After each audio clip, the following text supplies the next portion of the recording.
pressure, and he's taken down. 10. Does he get in? He dove in. No, they have him at the 1 or 2 yard line. McGee, left side, stiff arms, gets out of bounds. Hands it. No, he's going to keep it, and he gets absolutely drilled. Donovan going for it all. He's got a wide open man. Pope, touchdown, Spartans. How is it that Bickford Ford in Snohomish is Western Washington's #1 volume Ford store? Maybe it's the Ford F-Series, America's most popular truck brand for 48 years. The extensive inventory, nearly 10 acres of it. Could it be location? Beautiful Snohomish? That all counts, but more likely it's the Bickford family, committed to the community since 1934. Discover the value, respect, and savings that can only happen at family-owned Bickford Ford on Bickford Avenue in Snohomish, bickford.net.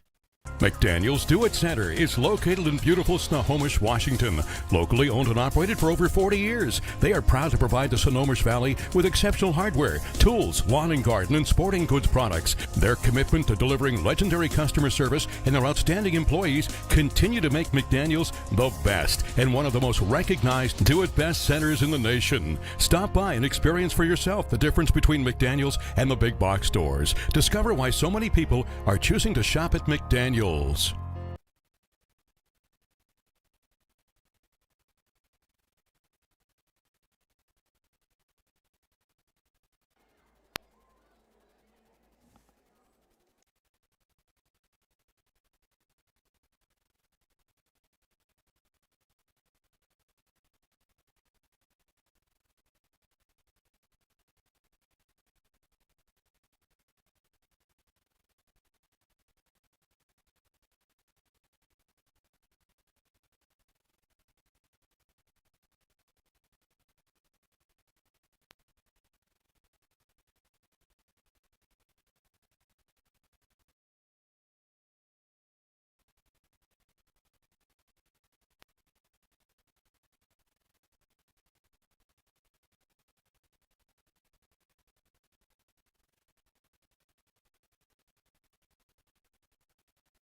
On the season, and well, their win came against the team that Snohomish takes on next week.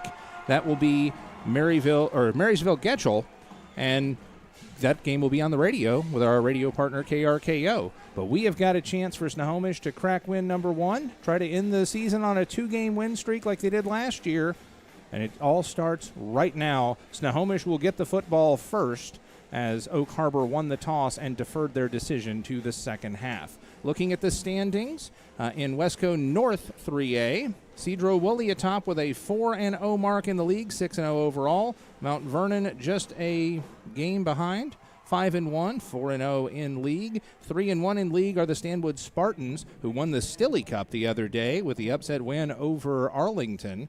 3-1 in league, 5-1 in their overall record. 3-3 Ferndale, which Snohomish kind of gave them a handful last week.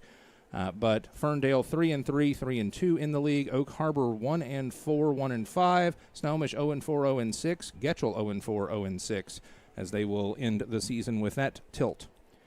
The game at Ferndale was a 15-14 loss, 15 unanswered for the Golden Eagles. 42-21 loss 1 week earlier. Snohomish to Mount Vernon, also on the road. Glad to get back home to the Vet for homecoming and for senior night. I'll get to some more info on the visitors in a bit, but they will squib this one on the ground. It'll roll past the 30 and actually go out of bounds. That'll be a penalty. The lone win was their homecoming for Oak Harbor. The Wildcats beat Marysville Getchell 41-14. They lost 29-22 at Mount Vernon. And 3 weeks ago, they hosted Cedro Woolley and got shellacked 40-0, 45-14, a loss at Stanwood, 39-14 at home against Ferndale, and opened the season against Moses Lake from Eastern Washington, 49-6. They lost to Moses Lake. Kendall will stand in the gun with a back on either side, about 2 yards behind him. Two receivers to the near side for Snohomish against a five-man front. Snap and a give. First man through, that is Luke Sage on the carry. Quick penetration by Oak Harbor to get that stop in the backfield. They may officially just call that no gain. New look here for the Panthers under head coach Eric Solbakken. Coach across the way for Oak Harbor is Marcus Hughes. They will say a loss of 1 on that carry by Sage. Shotgun back behind deep and against back right. Looking. Kendall sets the shoulders, gets sacked. Ball comes loose, and that is going to be recovered by the Wildcats. Yes. Strip sack on the play. I believe that was 58 Cohen Esvelt that came up with it. I was going to say in my keys to the game, I just took too long to get to him. Pocket and time to work. If Snohomish gets time to really set things up, they can run the ball well, they can hit that second level, get those second and third reads, but if that pocket collapses, good night, Gracie, and that's what happened there. Good night, Gracie. That's good. Thank you, sir. On offense for the Wildcats of Oak Harbor up front, Irby, Linson, San Pedro over the football, Asatero, and Esvelt, who came up with the football there. Tight end is Andrew Vesco. He is to the right side of your screen. Toss crack left side and hit immediately. Good tackle, Joseph Hoff for the Snohomish Panthers. I believe it was fellow 22, Jacob Espinosa on the carry. Espinosa in 22, Grabner wears 0. The quarterback appears to be Xavier Ochoa, number 8. Wide receiver is Dylan Ebersberger. He will be a lonely man out there. I believe they average about 7 pass attempts per game for the Wildcats. Ochoa, give. Little rugby scrum surging his way through. Sage grabbing cloth on that Espinoza run. Won't get much, but watch this replay. Just hat on a hat, and this is smash mouth old school football. Coach Amp is happy with this kind of development. It's almost like playing in the mud back in the days when this stadium had natural grass. Just pouring down rain sideways and just give the ball to the big fella, block somebody. Fresh Ginch back in there, bunch set, snap, misdirection play around the edge with big number 10, Dylan Ebersberger, wide receiver on the end around. I like the misdirection. They faked the dive, faked kind of an end around waggle kind of thing, and did go ultimately with the end around. Third down, actually check that, fourth down, and 5 yards to go from, we'll call it the 13. Under 10 minutes to play in the first quarter. They will line down, snap and a give to the second man through, and he will hit his mark and surge ahead. That is Joey Grabner, H-back, and he will move the sticks, I think. Let's see where they put it. No, Snohomish, I believe, may have gotten the stop. Yeah, Snohomish will have it 1st and 10. They gave that spot in favor of the defense. Apologies, folks. I'm a little far away here. That is a heck I didn't of even a see stand. that it was 4th down, so, that's about as bad as – well, I guess I could have paid attention to the scoreboard on the screen. Yeah, I mean, we do have the screen in front of us, and sometimes we forget it's there watching the action over the top. Great goal line stand. Swing pass near side. That is Jack Rotondo, and he will get space. He will get out in front of everybody out across the 40-yard line, and a big tackle made by Joey Grabner. That's what I'm saying. If the pocket gives him time to find his open man, little lollipop pass out there, Rotondo, and he will surge and stumble and rumble and bumble down.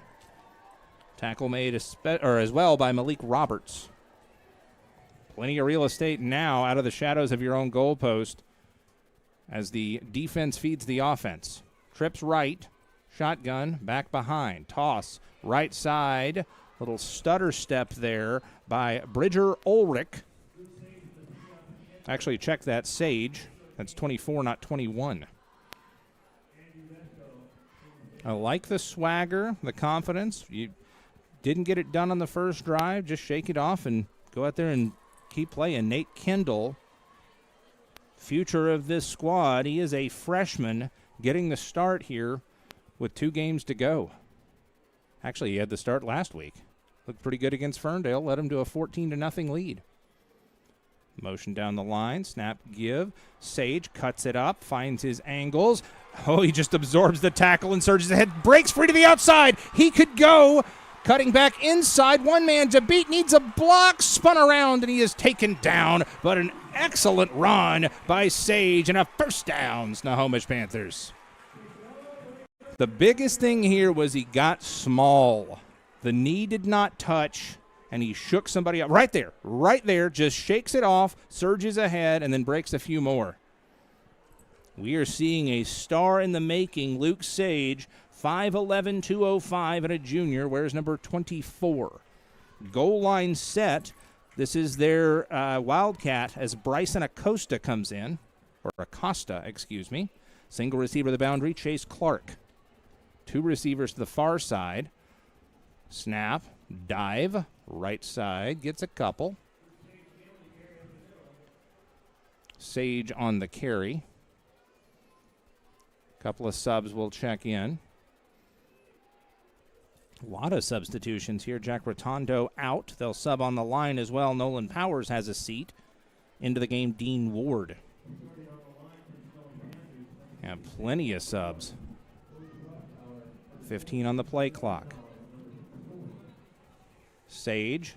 There's the direct snap. That's the Wildcat I was looking for. Beating and banging and turning and spinning. Acosta.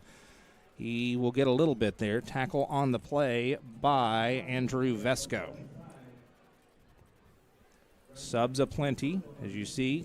Eric Solbakken and company barking in the signals. Carrying that one in from the sideline, J.T. Sellington. From the Wildcat, it's Sage and Acosta back there. Now the entire formation flips right to left. Dawson Cobb, direct snap, and they played spy, robber, had Andrew Vesco as the Mike linebacker. Just read your keys. He fills the gap. One man can do it, and he does it. Outstanding play for the Wildcats, and it brings up 4th down.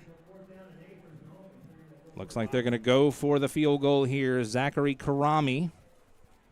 The Karami family, a bit of a kicking institution here. Ball is spotted at the 8. So that'll be a 25-yarder up and good.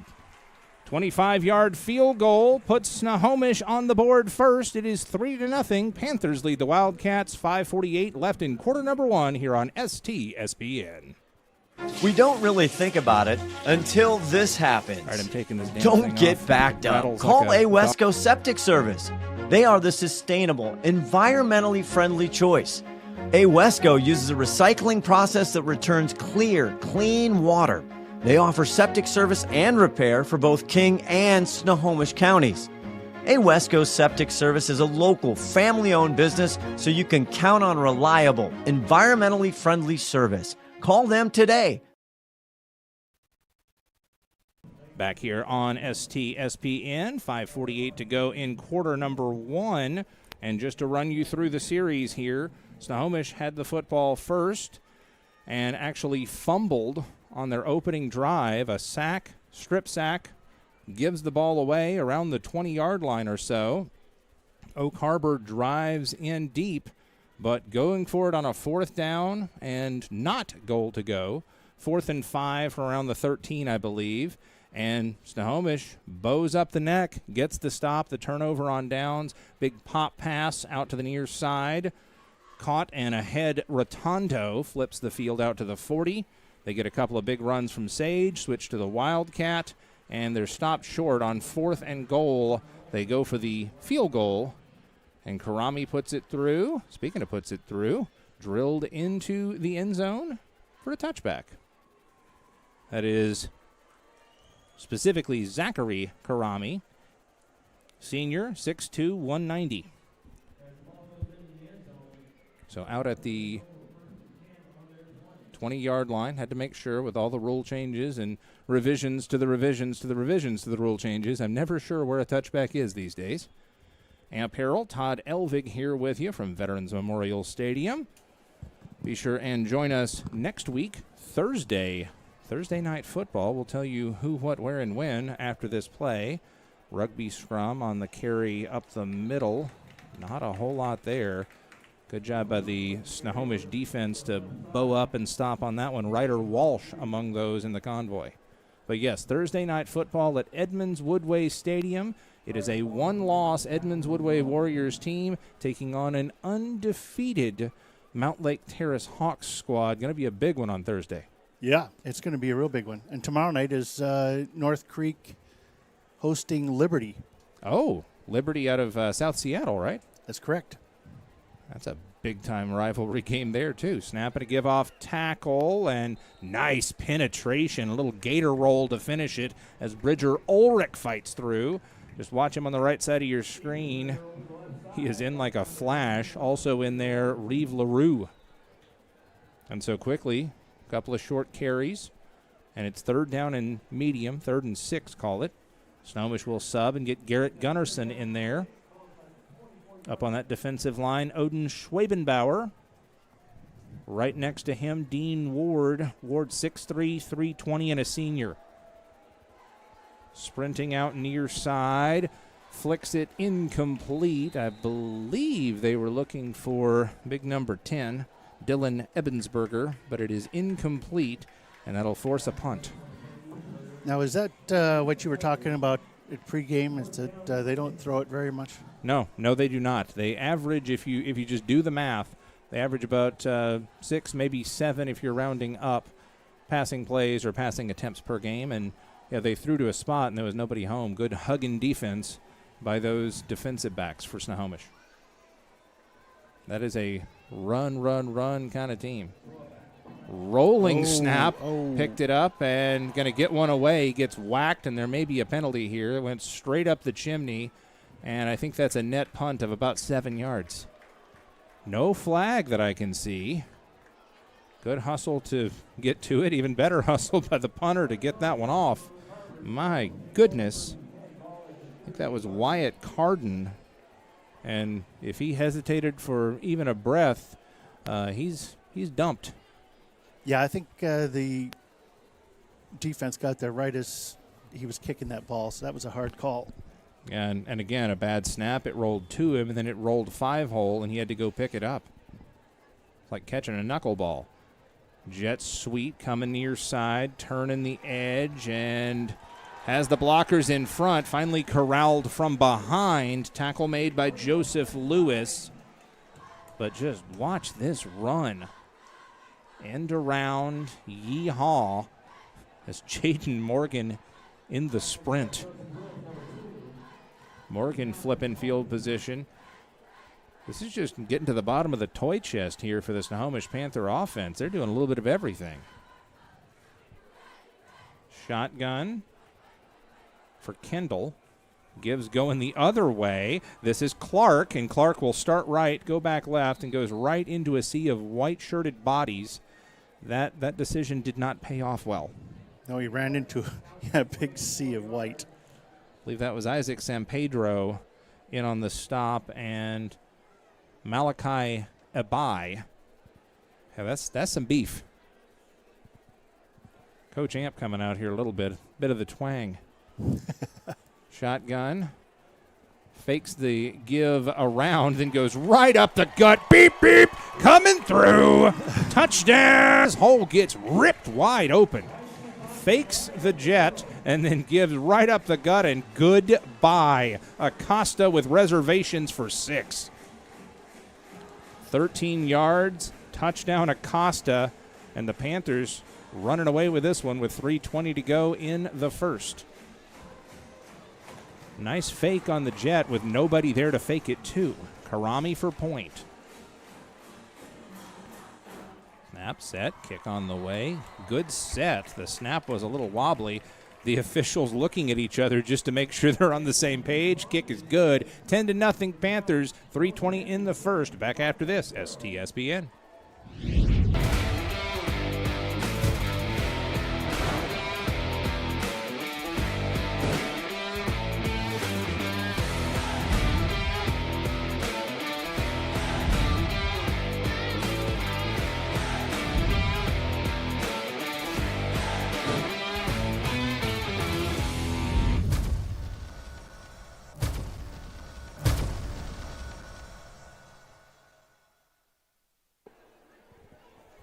Back here on STSPN, 10-0 in this cat fight at the Vet. The Vet, I like it. Veterans Memorial Stadium. I was thinking Vet more like the old yard that the Eagles used to play at. But I guess it works when you got Panthers and Wildcats, oh my. Homecoming at Snohomish Veteran Memorial Stadium. Amp Harrell, Todd Elvig here with you, and a good start for the Snohomish Panthers. Extra point good, by the way, as it's 10-0 with 3:20 in the first. Approaching, Karami just unleashes. That is some frustration taken out on that football down at the 5. Oh, no, they're going to say it was taken at the goal line, and if it touches, you cannot overstate. Snohomish going to be all right with Karami and those waiting in the wings. Oak Harbor will set up a single wing sort of offense, wing either side. Motion coming through, and big run up the left side, just squirting free. I believe that was the H-back, kind of the second man through, lined up on that left wing side, Joey Grabner. Up front, Ebai, Linson, San Pedro, Asaturo, and Esvelt. The wide receivers are Hogue and Ebersberger, easy for me to say. Vesco, the tight end, and the running backs are Grabner and Espinosa with Xavier Ochoa at QB. That must have been a good fake because camera guy got faked. Yeah, lots of faking going on. This is single wing. I didn't get to do as much film study as I like to do, or actually this is wing T, I should say, on the carry, Jacob Espinoza. And I saw when the single wing took over at my alma mater back east, and then our arch rivals ran the single wing and ran it better than us with better dudes than us. and one thing I'll say about the single wing is you have got to read your keys even as a fan or a broadcaster, because it is fakes off of other fakes. Wing T, single wing, doesn't matter. It's like watching a triple option offense. Wing either side, single setback, flip the tight end left to right. Here we go, giddy up. Single receiver to the far side, snap, give, second man through and strung out very nicely. Oh, what a wallop. Mercy. He was stood up, and I could see the cloud of spittle as he got rocked on the sidelines. Take another look. Bang! Have some. Oof, yeah, that hurt. Oh, my, oh, my. That was something special as Kenny Kelly, he got introduced to his new friends wearing red shirts. Stood up. Come on, Grandma. Bridger Ulrich says, how do you do? 3rd down and 4 from the 37. Thought I heard a whistle. Snap it to give to the first man through. Fullback in on the play, Espinoza, and he'll get a couple, and it'll be 4th down. And interesting situation here, 4th and 4 from around the 40 with 2 minutes to go in quarter number 1. They could punt. I don't think they're going to. Call it 4th down and a long 2 after the spot from the 39. Xavier Ochoa, wing to either side, tight end left, single receiver, nub side left, snap and a give, second man through. That is Espinosa, and he got it by about 3 yards. Ducks the shoulder and follows the blocks. Good-looking play. Not a whole lot that Snohomish can do. They'll get some fresh bodies out there, including Marcus Schreiber and Gavin Schrader. 238, 285 respectively, bringing the beef up front. Looks like a 32 offense or defense rather. Interesting formation as they'll flip. Now it goes to a 43, kind of a bear look. Snap and a bootleg rollout. Dump that one off complete. And on the catch is Andrew Vesco. They went with a tight end on a little out route, and it worked. Got everybody just sucked in, and then on that boot roll, had blockers in front, threw it high into the shoulder pads, and a catch. Tackle made by Bridger Ulrich and J.T. Sellington. That is a fresh set of downs, though, as we're under a minute to go in quarter number 1. Wing in motion, snap and a give going around. He is decked, but he absorbs the contact. Falling forward, Joey Grabner. And looks like they don't have to snap it again this quarter. I think they will, however. Ball control offense in a 10-point game. Closing stages of quarter number 1 here on STSPN. 10-0. Wildcats trail the homestanding and homecoming Snohomish Panthers. 14 on both the play clock and the game clock. Single setback. Wing near side, snap and a give, and just high step in his way through Jacob Espinoza, and he will keep it all moving.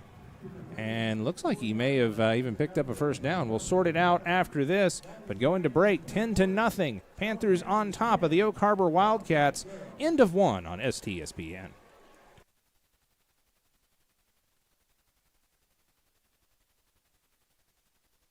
McDaniel's Do-It Center is located in beautiful Snohomish, Washington. Locally owned and operated for over 40 years, they are proud to provide the Snohomish Valley with exceptional hardware, tools, lawn and garden, and sporting goods products. Their commitment to delivering legendary customer service and their outstanding employees continue to make McDaniel's the best and one of the most recognized do-it-best centers in the nation. Stop by and experience for yourself the difference between McDaniel's and the big box stores. Discover why so many people are choosing to shop at McDaniel's. Have you subscribed? Brock and Salk. Baseball, man. Bump and Stacy. There is always fire. Wyman and Bob. Phenomenal. Stream the local sports leader live on YouTube. Seattle Sports.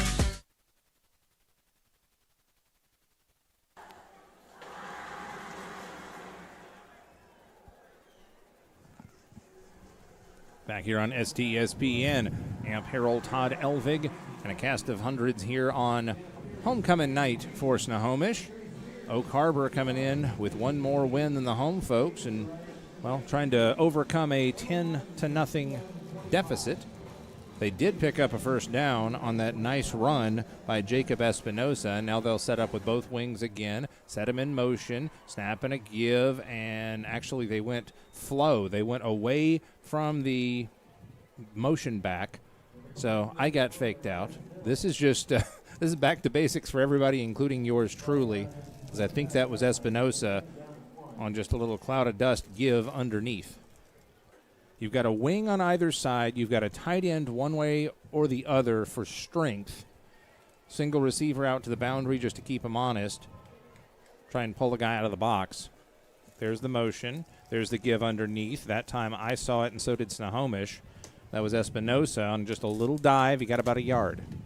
Quickly brings up actually a first down. They got enough for a 2nd and 1, and he just got enough to move the sticks. That's field awareness. That's situational awareness. I like the game so far from Marcus Hughes, head coach of the Oak Harbor Wildcats. I got to tell you, I'm really impressed with myself to have all these little fittings up here as emergencies.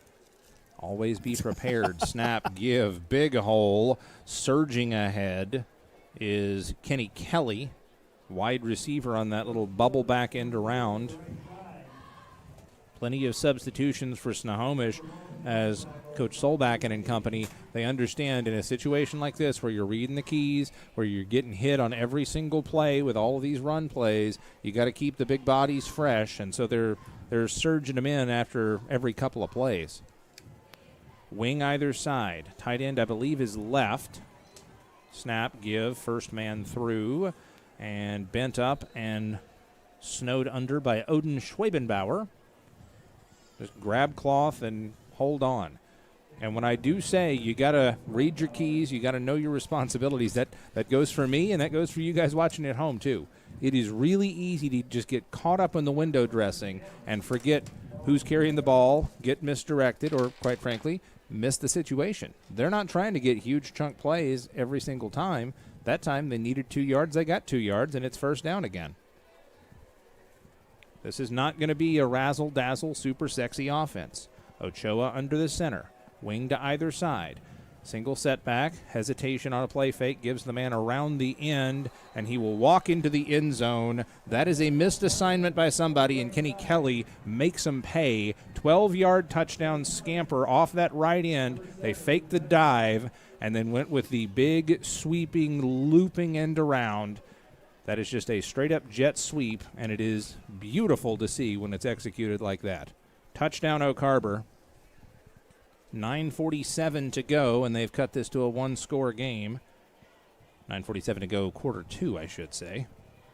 12-yard scamper by Kenny Kelly. Snap, set, kick on the way. It was contested a bit, but it does appear to be good and is good. New score, it is 10-7. Panthers over the Oak Harbor Wildcats with 9:47 to go in quarter 2 here on STSPN.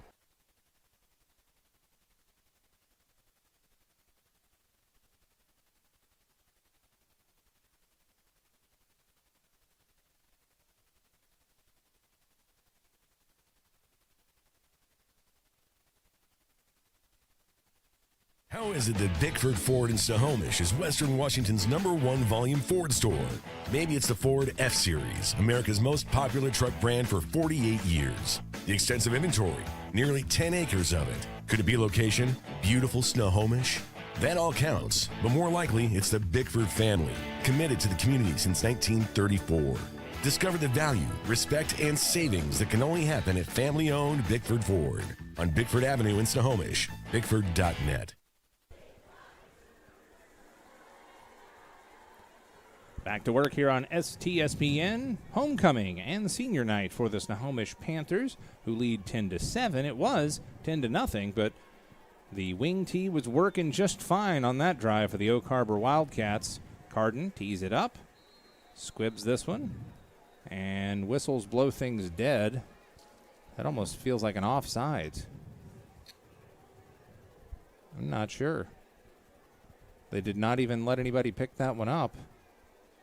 Yeah, that's an offside or a false start one on the kickoff. Don't see that one very often. So Carden will tee this one up now at the 40. And we'll see what they have on this kickoff attempt. Snohomish has looked good.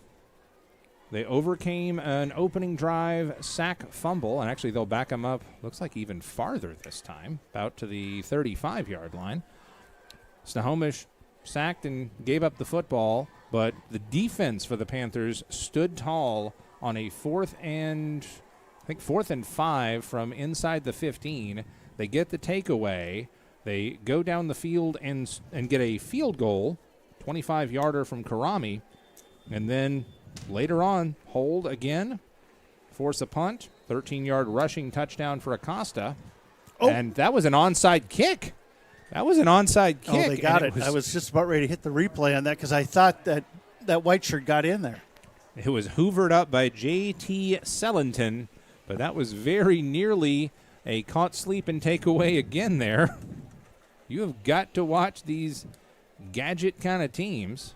And are they going to have him kick again? I thought I heard a whistle. Yep. That's a procedure again against Oak Harbor, so it wouldn't have mattered anyway. So keep your eyes along that 30-yard line. That's where the magic happens. Nobody can get across that line too early. No false starts. No procedure. No offsides. Snohomish coaches, they are camped out. You can see the red hat right on the line. It is squibbed up and taken by a back in motion, Kaysen Brinjdahl. And he will pick up a block and get around the edge. And he is ushered out of bounds around the 40-yard line. Call it the 39. 3 tries, and it all pays off for the Snohomish Panthers. But again, an opening drive fumble, a turnover on downs, I should say. Snohomish defense forces that turnover and gets it back. 25-yard field goal, the result. 13-yard rushing touchdown for Acosta. And it was 10-0, and that was the score at the end of 1. Oak Harbor answered back with a good drive, and a 12-yard Kelly touchdown pays it off to make it 10-7. And I got caught up in the wash, but off to the far side, Clark breaking tackles, dragging a man inside the 5. I feel like the ball came loose again. Looks like Snohomish came up with it. Penalty marker on the play. Around the edge, Clark. I believe that was just a simple end around. And penalty marker comes out right there. We'll have to see what this is. Sounds like it would probably be some sort of a personal foul. But I don't know if somebody said something, did something, or hit late. Chase Clark, though, end around, big run, and a 1st and goal, depending on what this penalty is.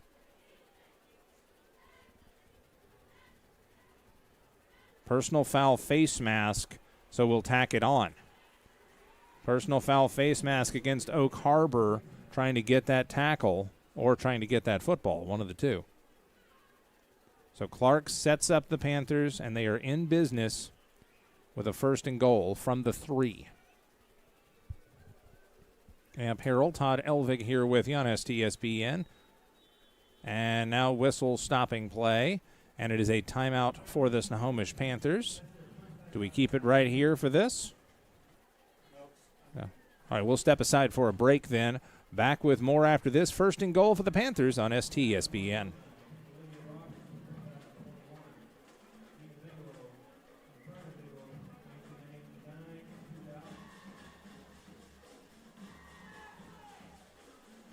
Keep your family, your neighborhood safe. But in too many cities, dangerous illegals walk free as police are forced to stand down. Join ICE and help us catch the worst of the worst. Well, actually, I don't know Drug if traffickers, gang members, predators.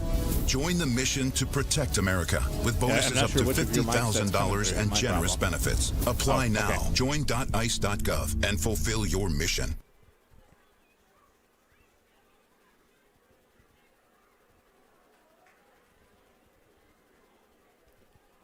Back to work on STSPN. Snohomish out of their first timeout with a 1st and goal at the 3. Shotgun. And a give to Sage. Ducks his head and just walks in. Touchdown, Panthers. That is an incredibly well-designed play. Blocking was on point, and Sage just walks into the end zone for the 3-yard touchdown. Just a straight-up dive. Bang. That hole was not open for very long, but it was big enough for him to waltz right on through. Karami for point after the 3-yard scamper by Sage. 9:23, quarter number 2. Kendall to hold. Snap, set, kick on the way, and good. And just like that, it is now 16, make it 17-0. Snohomish, 17-7. Panthers have the lead. Just like that. We'll step aside for a quick break. Back after this, STSPN.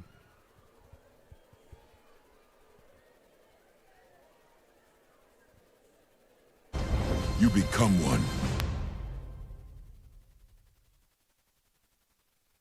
Marines are made for this. Made for the calling only warriors can answer. Made from an unshakable belief in our nation and a strength that comes from the determination to win together. But you'll have to earn your place among us, because you don't join the Marines. You become one.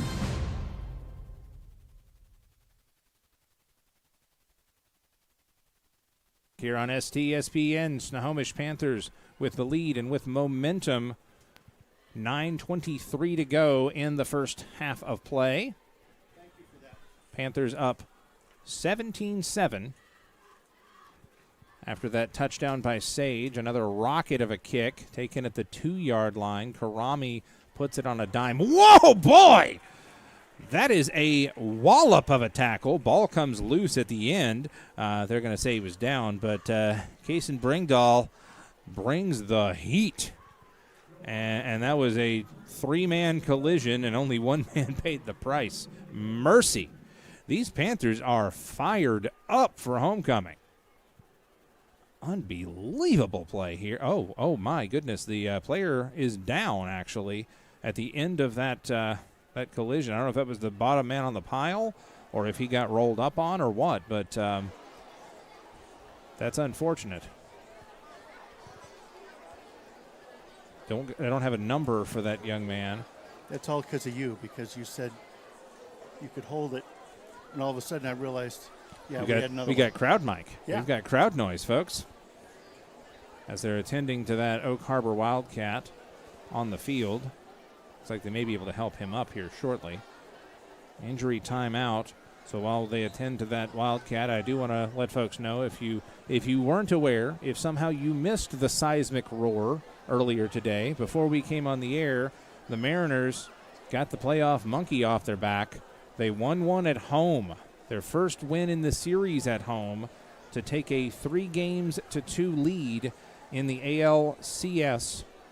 A big fly, a grand slam for Gino Suarez to, give them the lead for good, and then brought on Senor Smoke to close that out. I got to tell you that it was starting to look to me like there was going to be, it was a little bit reminiscent.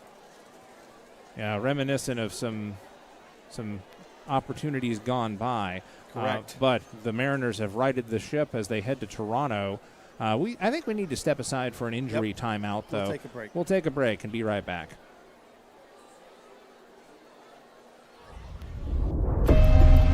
No more distractions. No more electric tanks. No more gender confusion. No more climate change worship. We are laser focused on our mission of warfighting. We will measure our success not only by the battles we win, but also by the wars we end, and perhaps most importantly, the wars we never get into. It's called peace through strength. You look into the eyes of these young Americans who are giving up the best years of their life in a uniform to serve their nation. They are incredible. Through our power and might, we will lead the world to peace. Our friends will respect us, our enemies will fear us, and the whole world will admire the unrivaled greatness of the United States military.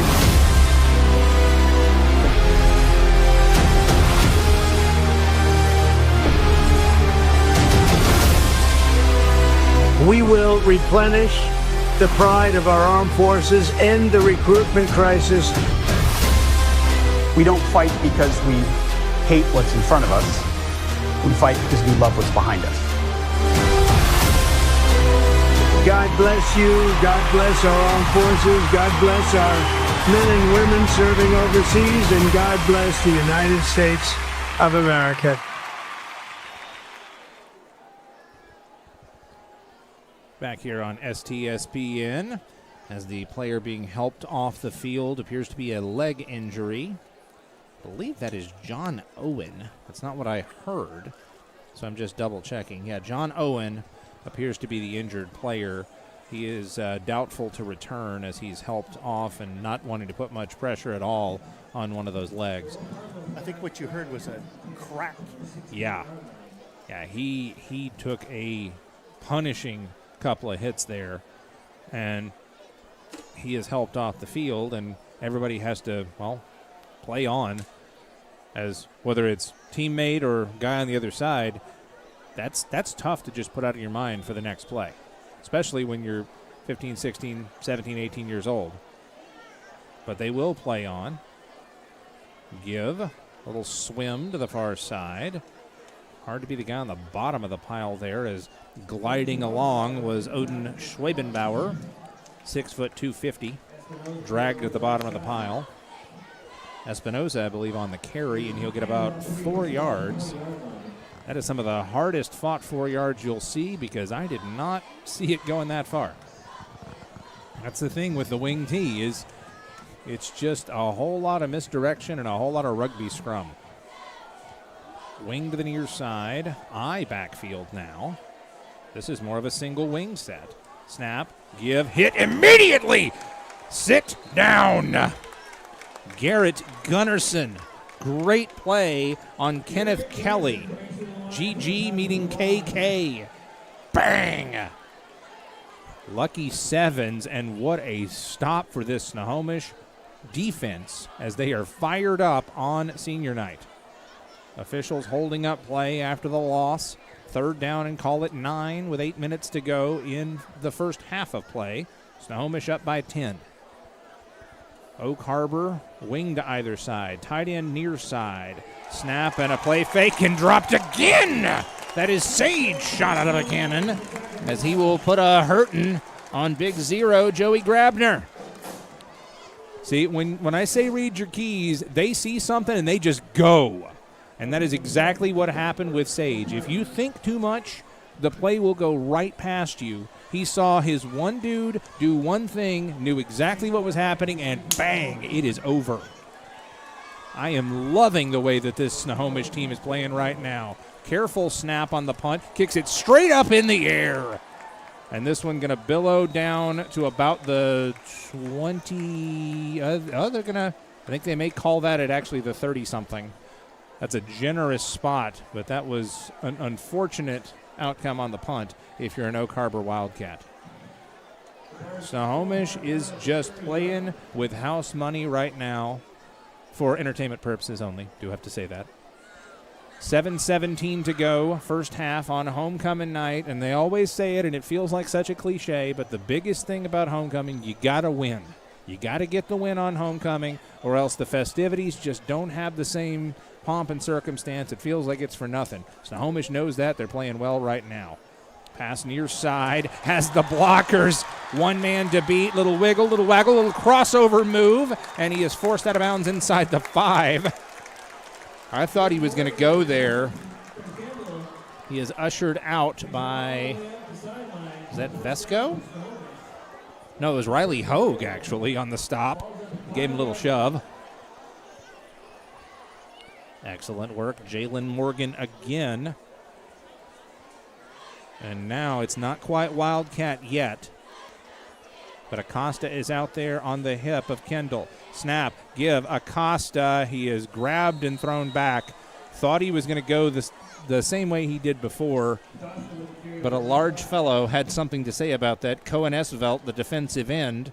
I believe he had the fumble recovery on maybe the 3rd play of the game. Under 7 to play. Coach Solbakken and company calling a good one here in the first half. 10-point lead for the Panthers, looking for more. 2nd and goal to go from the 5. 2-by-2 set. Shotgun. Acosta to his right. Whistles. And everybody looks at the official, and, they're tossing a player out. Jalen Rutledge. It's got to be an equipment issue, so somebody else has to come on and stand next to Chase Clark. On comes Reeve LaRue. Acosta to the right of Kendall. Tight end to the right, Noah Matthews. Direct snap. Acosta finding his hole, dragging 3 guys down to the 2-yard line and thrown back to the 4. Now they may come out straight up in Wildcat as Sage comes out. And, actually, they're subbing again because Acosta favoring the arm. He got rolled up on a little bit. Under 6 to play in the first half of play. This will change things a bit. Kendall with the back behind him and to his left in Sage. Snap, give. Kendall ducks his head, drives to the goal line. He is short. I believe he is short.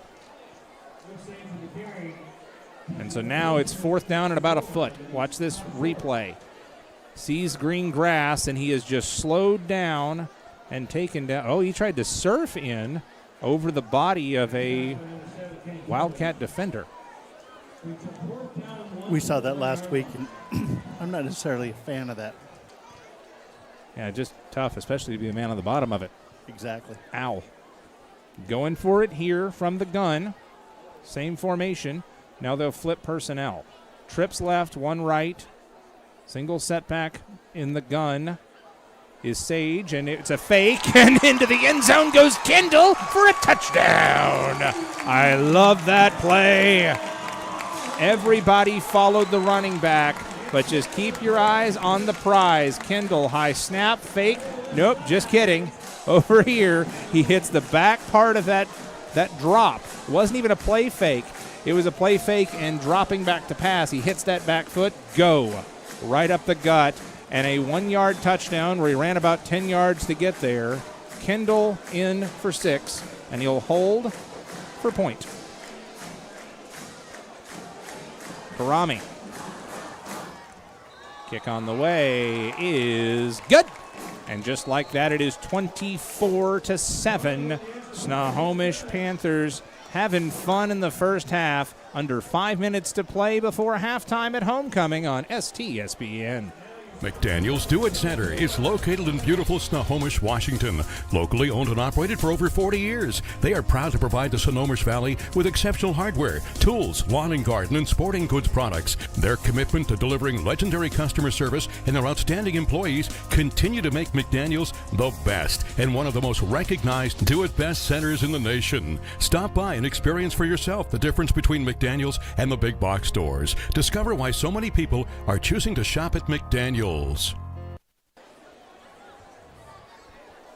Back here on STSPN, Amp Harrell, Todd Elvig, homecoming at Veterans Memorial Stadium. Oak Harbor having a rough trip. First of all, it's like an hour and a half to get here if traffic allows, with or without the ferry today. And second of all, they're trailing 24-7. Snohomish looking to ride the wave heading to the end of the season. Karami getting the fans into this. And he will approach. Had himself a good day. Bangs this one toward the goal line, and it will float harmlessly towards the back and stop 1 yard shy of the end line. I feel like he's going to have himself a good career, not just as a kicker, maybe a soccer player, might be good at golf, because a lot of those excellent chip shot kickers are also chip shot golfers as well. It's going to be a good time to beat Karami. 4:56 to go.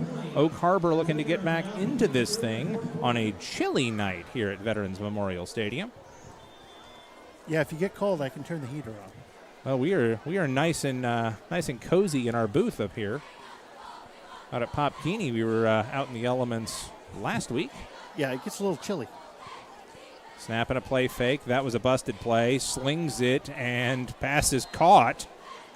And I believe it was caught for Caught for a little bit of a gain there, a little more than I thought, on a busted play where Ochoa runs into his running back and then just kind of sidearm slings it. Pass is caught, and after all that, it was a gain of about 7. Falling in the dark, coming up with Cole for the Oak Harbor Wildcats.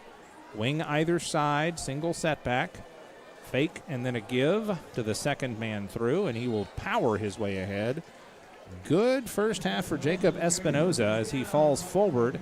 Needed only about 3. I think he got about 6, and that's a first down. Yeah, you got to watch it quick. You can't fall for any of the window dressing facing a team like this. They got a wing to either side. They got a tight end. They can send the wide receiver in motion, which I haven't seen a ton of. He's on the short side, snap and a give to the first man through, I think. Somehow the ball comes out. Penalty marker down there.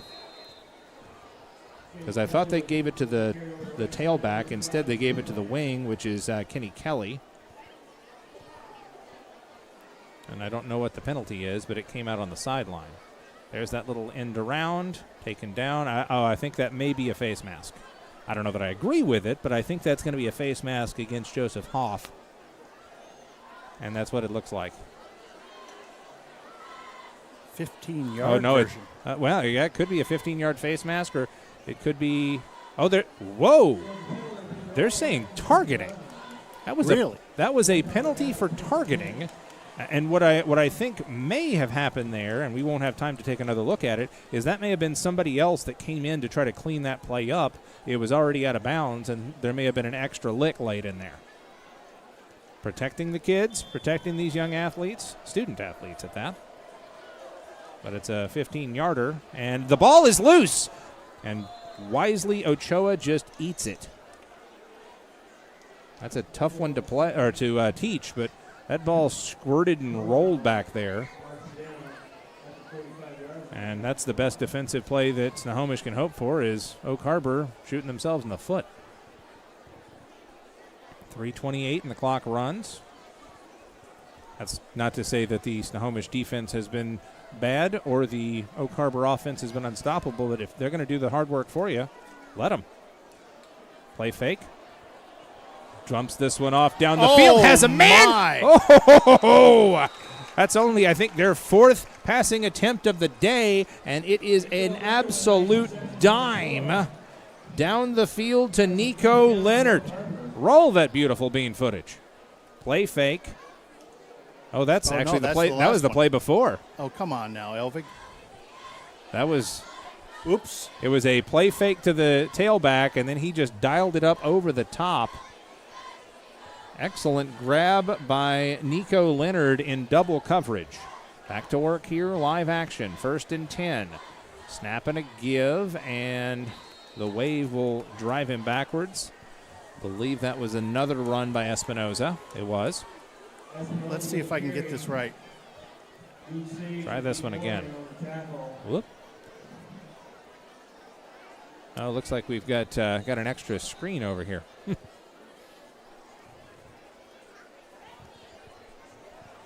As they wind the clock down to 2:31.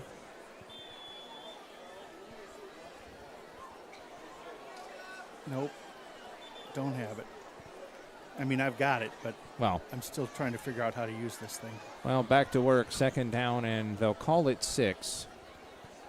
Quick play inside, penalty marker down near side. I think that's a false start. Just because the judge off to the left side of the formation threw the flag on just a simple inside run. I think that's procedure. 2:12 to go, first half, clock stopped on the penalty. As the officials talking it over, one of the coaches for Snohomish wanting to have his feelings heard as well.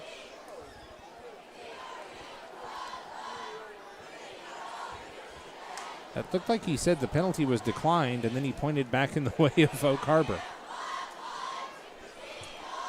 Either way, it appears to be 2nd down and 6. We'll do it all over again. Now we still have more to talk about. Let's see if I got it now. Nope. Come on. Still trying to figure it out. The joys of a live broadcast. All right. Oh, it's an illegal shift. That's what it is. That's an illegal shift. That's interesting. I didn't see that illegal shift or illegal formation.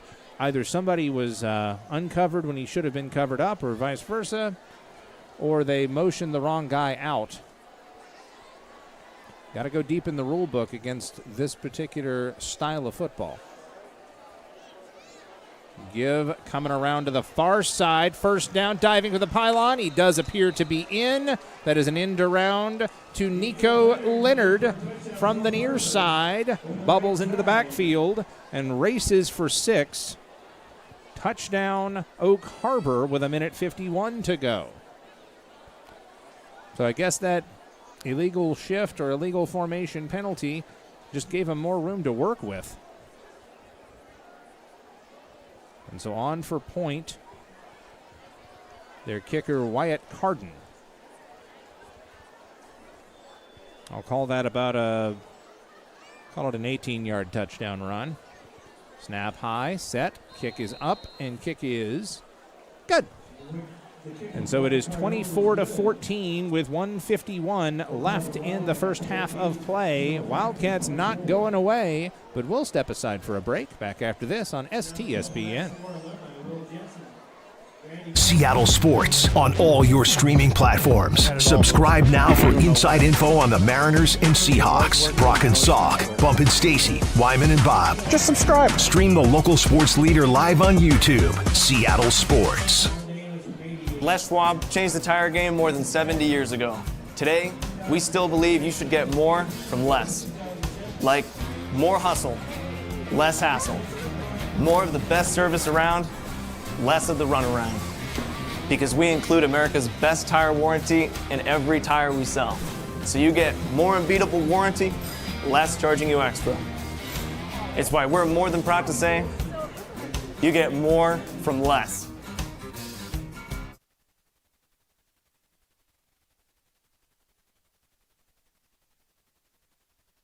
Here on STSPN, homecoming and senior night for the Snohomish Panthers.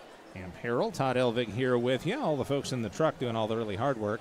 And the Snohomish Panthers out to a 24-14 lead, but it was 24-7 until the visitors from Oak Harbor overcame a couple penalties of their own and still managed to punch it in.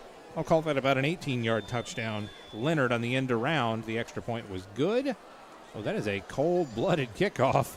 Just 3 steps away. Picked up and has a chance down the sideline. And they're going to say he was out of bounds. He gestures to the crowd. Kaysen Brindahl. And he is pushed out of bounds. But just watch this little club. Boink. That was ice cold by that kicker. But it almost went the other way. They'll say he was out of bounds at the 41-yard line. Snohomish will send him out. Single receiver to the near side. That's the wide side. Reeve LaRue. Check that. They have 2 over there with Morgan as well. Kendall. Comeback screen. Slow to develop and picking his way through Jack Rotondo. And he'll get about 3 or 4. This is a nice strategy against a team like Oak Harbor. Just spread them out and make them run side to side and make them second-guess everything. Looks right, throws left. Injury on the field, timeout on the field. Injured player right around the line of scrimmage, and looks like he's going to be helped to his feet, so this will be a quick timeout. Now they're talking about it. I had to double-check my replay skills there. Yeah, I'm sure the folks watching at home and around the world appreciate it. 94 ticks left in this one before halftime festivities at homecoming. He's Todd Elvig. I'm Amp Harrell. And we appreciate you making us a part of your experience. Under the Friday night lights at Veterans Memorial Stadium. Injured player just off your screen right now. Does not appear to be all that serious because everybody's out on the field waiting for the next play, as you can see. A couple of big fellas out there for Snohomish. Noah Matthews. And 52 is Peyton Perkle. Perkle 6'1", 2. And it's interesting when we talk about big fellas and we talk about sizes and we list off heights and weights. Have you been watching any of the Mariners series? Mariners in Toronto, Todd? Who's the Mariners? Oh, that little baseball team. Yeah. Is that pro ball? Seattle? Something? Well, they seem to be playing pretty professionally right now. That's for sure. The reason I bring it up is I got a little chuckle out of figuring out the stats on Alejandro Kirk, the catcher for the Toronto Blue Jays, as Jaden Morgan helped off the field with an apparent lower body injury. Because I was watching this little short, thick dude, batting for Toronto, and I was like, that is some beef. And I looked at the tail of the tape. He's basically my size. I get to see what I would look like if I were a major league player with talent. Motion in front. Ball is on the ground. Picked up. Has a chance to sling it and does. Into traffic. Incomplete. Had Chase Clark in a one-on-one matchup. That was ugly from the word go, as it was, I believe, supposed to be a toss or a handoff from Kendall, and he just picks it up and says, all right, I got a guy. That's the previous play there on the screen. Okay, we're back to not being able to do this. And so now we'll motion folks out to the right side, back to live.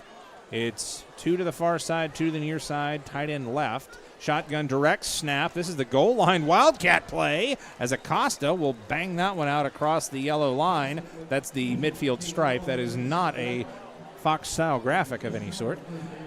But he is a yard short, and it'll bring up 4th down and short.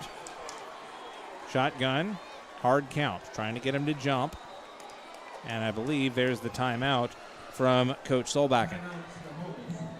Snohomish takes the timeout with 55 seconds left. Let's take it as well.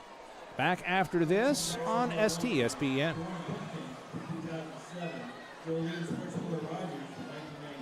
Attention law enforcement. You took an oath to protect and serve. To keep your family, your neighborhood safe. But in too many cities, dangerous illegals walk free as police are forced to stand down. Join ICE and help us catch the worst of the worst. Drug traffickers, gang members, predators. Join the mission to protect America with bonuses up to $50,000 and generous benefits. Apply now. Join.ice.gov and fulfill your mission.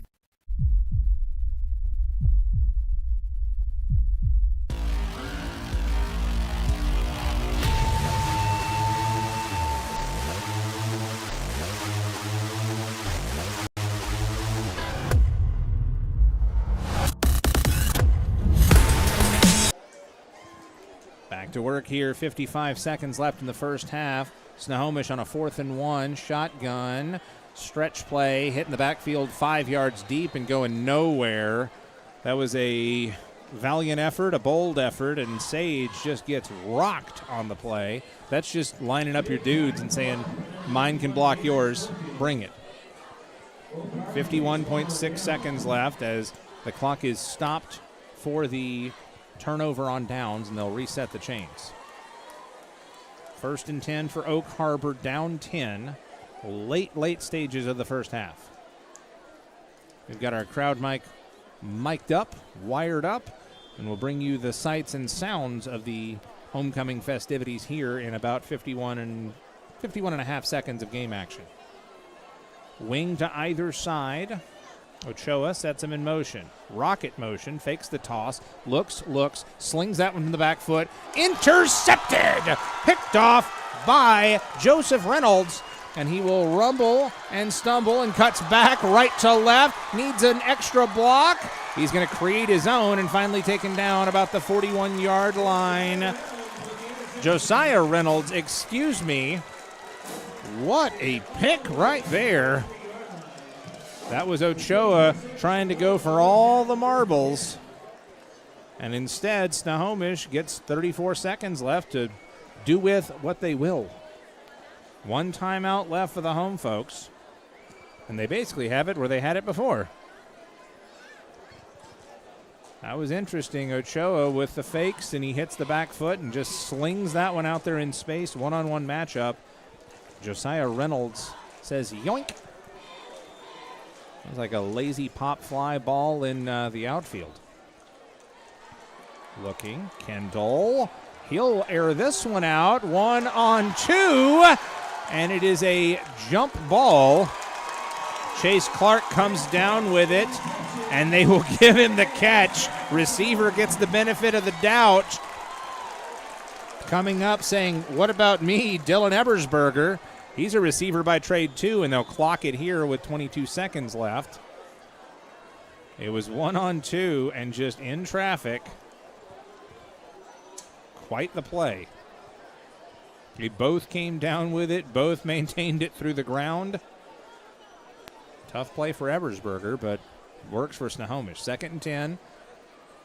After spiking the ball, Nate Kendall, the freshman phenom out here. 2 receivers to the near side. Chase Clark, Reeve LaRue, Sage behind him. A slot as well. Drops back, looks, has a man. 1-on-2, floats that one up there, nearly intercepted. Looking for Jack Rotondo. Good defense out there by Joey Grabner. The safeties are Grabner and Ebersberger. Roberts and Owen are the corners. Clock stop, 15.8. 3rd down and 10 from the 28-yard line for the Snohomish Panthers. Kendall gives the signals. Noah Matthews among those blocking for him. Peyton Perkle goes back for a little more instruction. Schwabenbauer at left guard. High snap, plucked out of the air. Kendall hits his back foot, steps up, feels pressure, going to get sacked. And there will be the timeout, most likely. No, are they not going to call a timeout here? Now they'll call the timeout with 4.2 left. I guess no point in preserving any time for Oak Harbor should this 4th down play, whether it's a field goal try or whether it's a heave to the end zone, whatever it is, you don't want to give Oak Harbor anything else to play with. There's the official signal of the timeout. I don't know that we should go anywhere, boss. All right, 4.2 seconds left, and it doesn't look like they're going to try for a long field goal from the 28. That would be... Yeah, that would be a long one. Oh, maybe they will. Zachary Karami. That would be a 45-yarder. 10 seconds placed back on the clock. 4th down. And we'll call it 11. And yeah, this is going to be roughly a 45-yard try for the for the senior, Zachary Karami. He's had plenty of leg tonight. Out of the hold of Kendall. Looks like the snapper, Cody Abood. 8 seconds on the clock officially. Snap, set, kick, up, short. It would have been close if it had had a little more leg, but it will go short and a turnover on downs and on the field goal miss either way to the visitors from Oak Harbor with 4.7 seconds left. And after throwing an interception the last go-round, I have a feeling we're just going to see either a kneel down or a handoff and head to the locker rooms and the halftime festivities. But I've been wrong once or twice before. Xavier Ochoa. He will kneel in victory formation, and they will go to the locker room down by 10. 24-14. Snohomish Panthers on top of the visitors from Oak Harbor.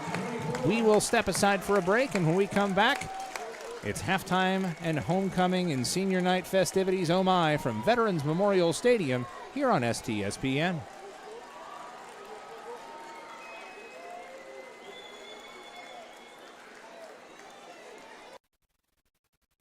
Seattle sports on YouTube. It's amazing. Have you subscribed? Brock and Salk. Baseball, man. Bump and Stacy. There is always fire. Wyman and Bob. Phenomenal. Stream the local sports leader live on YouTube. Seattle Sports. I'm Kristi Noem, the United States Secretary of Homeland Security. Thank you, President Donald J. Trump, for securing our border, for deporting criminal illegal immigrants, and for putting America first. President Trump has a clear message for those that are in our country illegally. Leave now. If you don't, we will find you, and we will deport you. You will never return. For too long, weak politicians left our borders wide open. They flooded our communities with drugs, human trafficking, and violent criminals. They put American lives at risk. Well, those days are over. If you leave now, you may have an opportunity to return and enjoy our freedom and live the American dream. But understand this. Under President Trump, America's borders are closed to lawbreakers. Follow the law, and you'll find opportunity.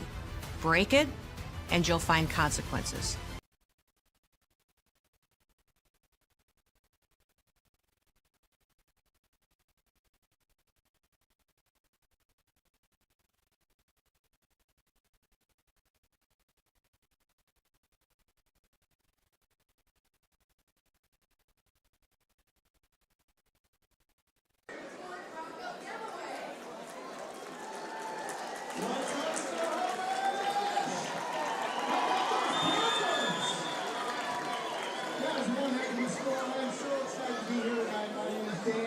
Of 98 with Bigfoot Motors, and we've been doing this for, I would say, over 20 years now, and we are so privileged to be part of this program.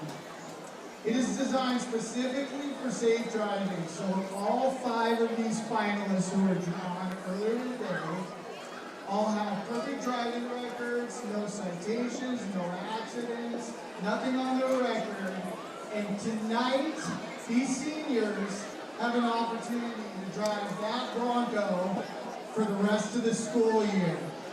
Are you guys ready? Okay. We start here or over here? What do you think? Here? Let's start here. Okay.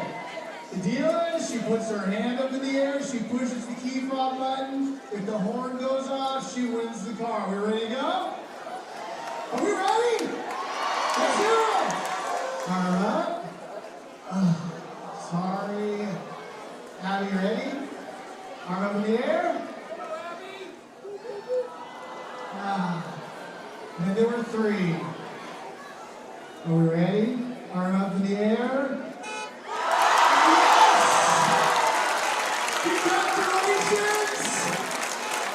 Hey, good luck to the juniors, the sophomores, and the freshmen coming up. Thanks, you guys. See you next year.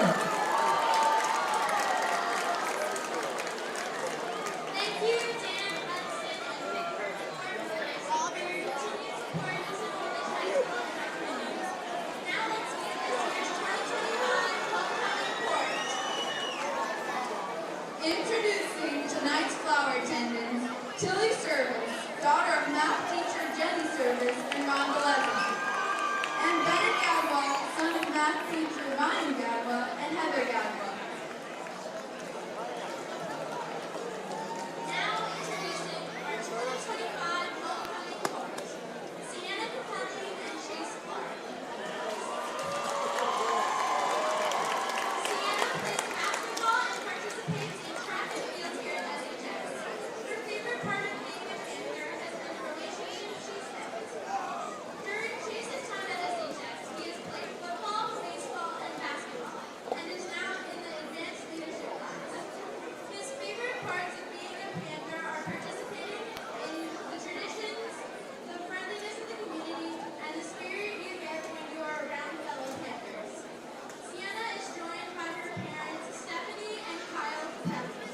Chase is joined by his parents, April and Travis Clark.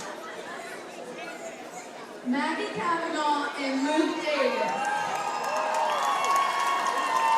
During her time at SHS, Maggie has played volleyball and been a part of advanced baseball class. Her favorite part of being a Panther is how everyone loves our school.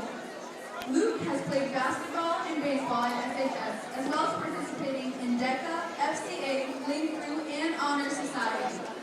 His favorite thing about SHS is the culture of being a Panther that is unlike any other school. Maggie is joined by her parents Eric Gavinoff, Jody Greer, and stepdad Rob Greer. Luke is joined by his parents Jamie Mesman Davis and Craig Davis. Abby Edwards and Zach Karami. During her time at SHS, Abby has played softball and has participated in Europe.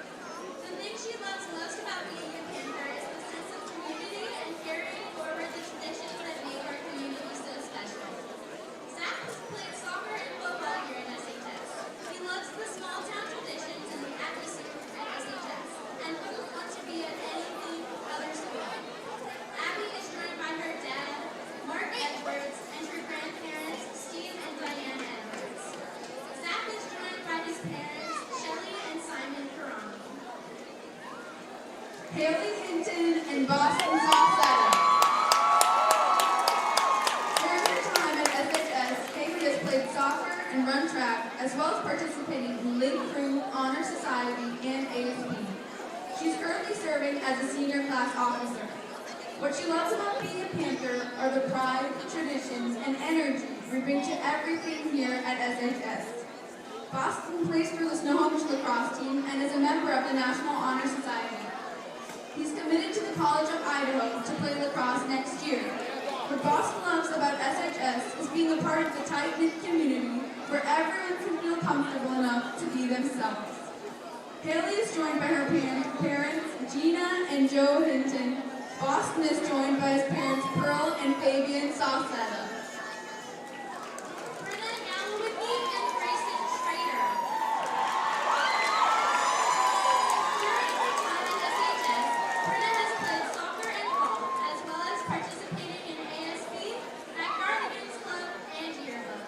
She is currently serving as our ASB Public Relations Officer. What Brenna loves about being a Panther is the pride, traditions, and strong sense of community where everyone supports each other. At SHS, Grayson has played football and lacrosse.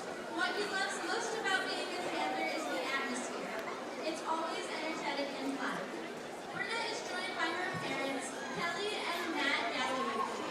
Grayson is joined by his parents, Brandy and Trent Trader. Moxie Gerard and Cody Abu. Moxie has participated in cross country and has pole vaulted for the track team. She's also participated in Kindness Club. What she loves about being a Panther is the Panther pride and uplifting spirit in our community. That's what makes our school feel so connected. During his time at SHS, Cody has played football and participated in National Honor Society. He's currently serving as a senior class officer. What Cody loves about SHS is the inclusiveness, being able to be himself, and that the teachers are awesome. Moxie is joined by her parents, Carrie and David Gerard. Cody is joined by his dad, Brian Abu. Kendall Hammer and Reeve LaRue. Kendall has played basketball and participated in track and field during her time at SHS. She has participated in Kindness Club, Choir Club, Key Club, Poetry Club, and FCA. She is currently serving as a manager of the soccer team. For Kendall, growing up in this community and in a family with many generations of Panthers has been an honor and inspiration. Here at SHS, Reeve has played football and baseball. He has served as a member of the judicial branch in the ASB Senate for all 4 years of high school. What Reeve loves about being at SHS is going to school and seeing the school spirit every day, especially on recognized Fridays. Kendall is joined by her parents, Kirsten and Tim Hammer. Reeve is joined by his parents, Zeba and Chris LaRue. Audrina Song and Nolan Powers. Audrina is currently serving as the president of both Diversity Club and Asian Pacific Islander Club. Audrina's favorite part about being a Panther is being an advocate for student voices of diverse backgrounds.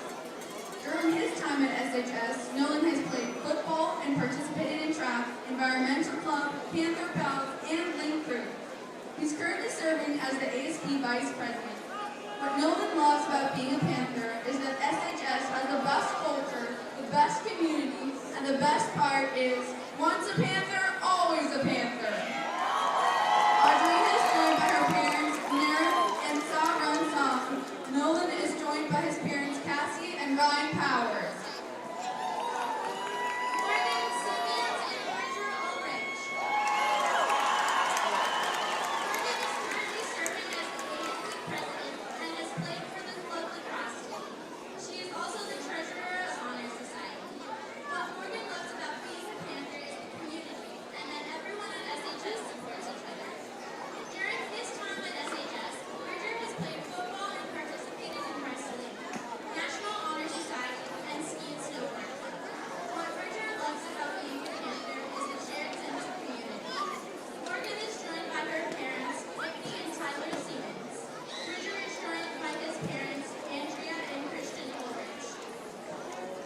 And finally, introducing Snohomish High School's homecoming king and queen of 2025, Queen Sabrina Sharif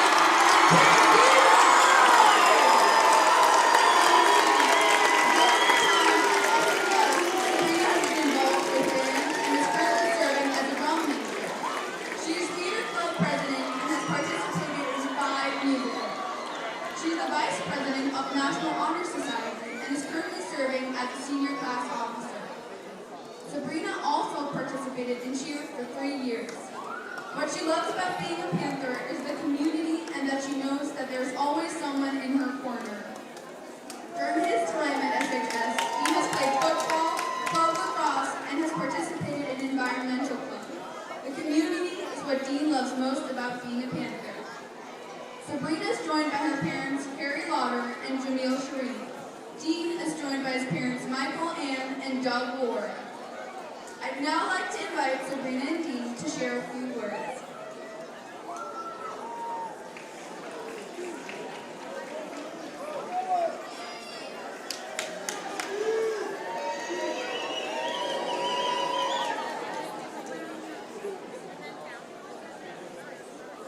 Hello, Panthers. My name is Dean Ward, and I'd like to thank Snohomish alumni, students, and faculty for coming out tonight. And thank you, our partners, for playing us tonight. I'm very grateful to be voted on by the student body to be the first homecoming king in Snohomish High School history.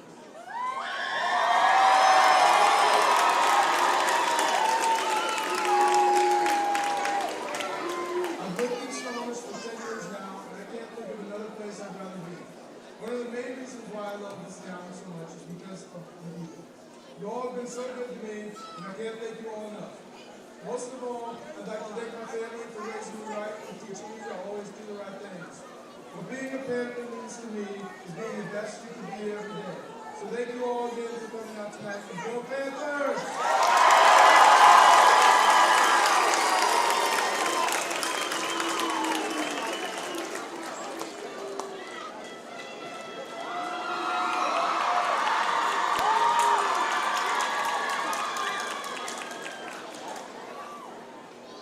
Hello and welcome, Panthers, alumni, and Wildcats. My name is Sabrina Sharif, and I'm honored to be this year's homecoming queen. I'd like to thank all of you for this incredible opportunity, as well as my parents, friends, and teachers who have shaped me into who I am today. Throughout the past year or so, I have held many leadership positions that have forced me to adapt, communicate, and learn from my mistakes. It has been hard, to say the least, especially when the standard set by my peers is so high. But what has gotten me through each rough patch are the people I've surrounded myself with. Not just the people who encourage me, but the people I trust to tell me the truth when I screw up. People who will call me out and aren't afraid to hurt my feelings. They're the ones I learn from most, the ones who build my character. So my message to you is surround yourself with people who cheer you on in moments of accomplishment, as well as people who lead with honesty and guide you through your mistakes. Find the people who help you grow and be that person for somebody else. This means more to me than you know, so thank you. And thanks for coming out tonight. Go Panthers!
Les Schwab changed the tire game more than 70 years ago. Today, we still believe you should get more from less. Like more hustle, less hassle. More of the best service around, less of the runaround. Because we include America's best tire warranty in every tire we sell. So you get more unbeatable warranty, less charging you extra. It's why we're more than proud to say, you get more from less. How is it that Bickford Ford in Snohomish is Western Washington's #1 volume Ford store? Maybe it's the Ford F-Series, America's most popular truck brand for 48 years. The extensive inventory, nearly 10 acres of it. Could it be location? Beautiful Snohomish? That all counts, but more likely it's the Bickford family, committed to the community since 1934.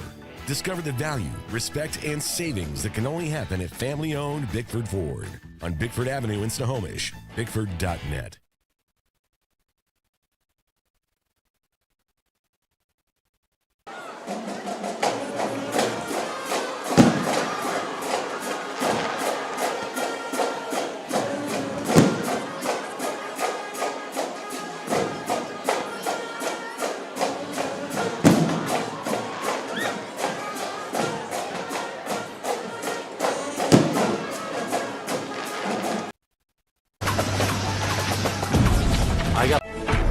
SWCC is an acronym, and it stands for Special Warfare Combatant Craft Crewman. You know, you can stand across from the guy and say, you know what, he's got your back, and you know that's the guy you're counting on. If something goes wrong, he's going to be there.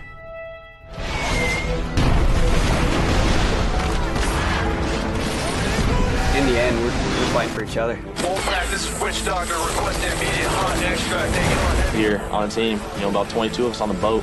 You know them personally, so you know exactly whose life you have in your hands. Everyone's come together, and everyone's sole mission is to do their job individually as best they can to benefit everyone else in the boat. I got a brotherhood, and it's a real brotherhood, and it's a loyal and honest brotherhood, and that's what matters.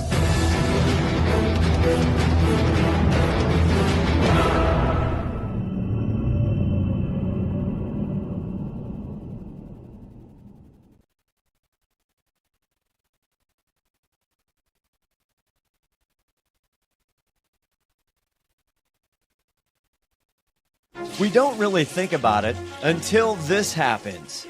Don't get backed up. Call a Wesco Septic Service. They are the sustainable, environmentally friendly choice. A Wesco uses a recycling process that returns clear, clean water. They offer septic service and repair for both King and Snohomish counties. A Wesco Septic Service is a local, family-owned business, so you can count on reliable, environmentally friendly service. Call them today.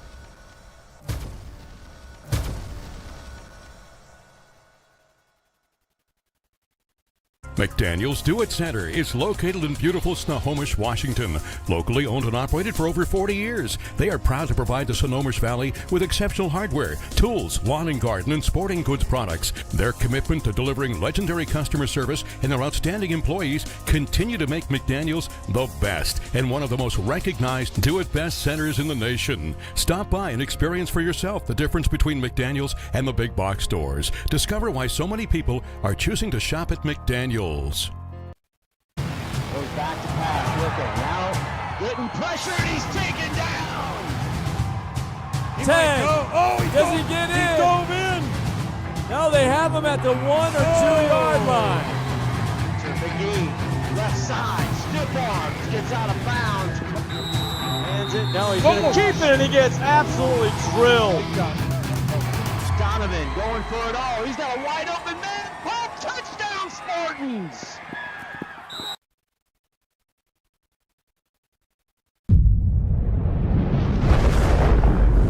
Come with us. The new generation. The next level. Sending it big. You're in for a good run. Let's go. Come with us to the track, to the trails, to the slopes, to the surf, to the fight, to the race. Look at this. To the 4 a.m. starts, training harder, pushing further, hitting back, hard.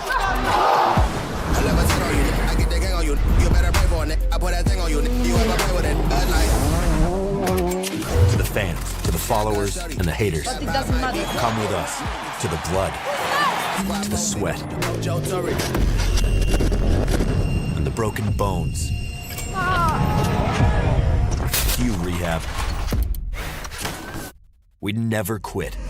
We'd never give up. We take control. To the world titles. To the world's first. The world's best. UFC strawweight champion. Come with us. We're just getting started. It's going to be so much fun. I promise you.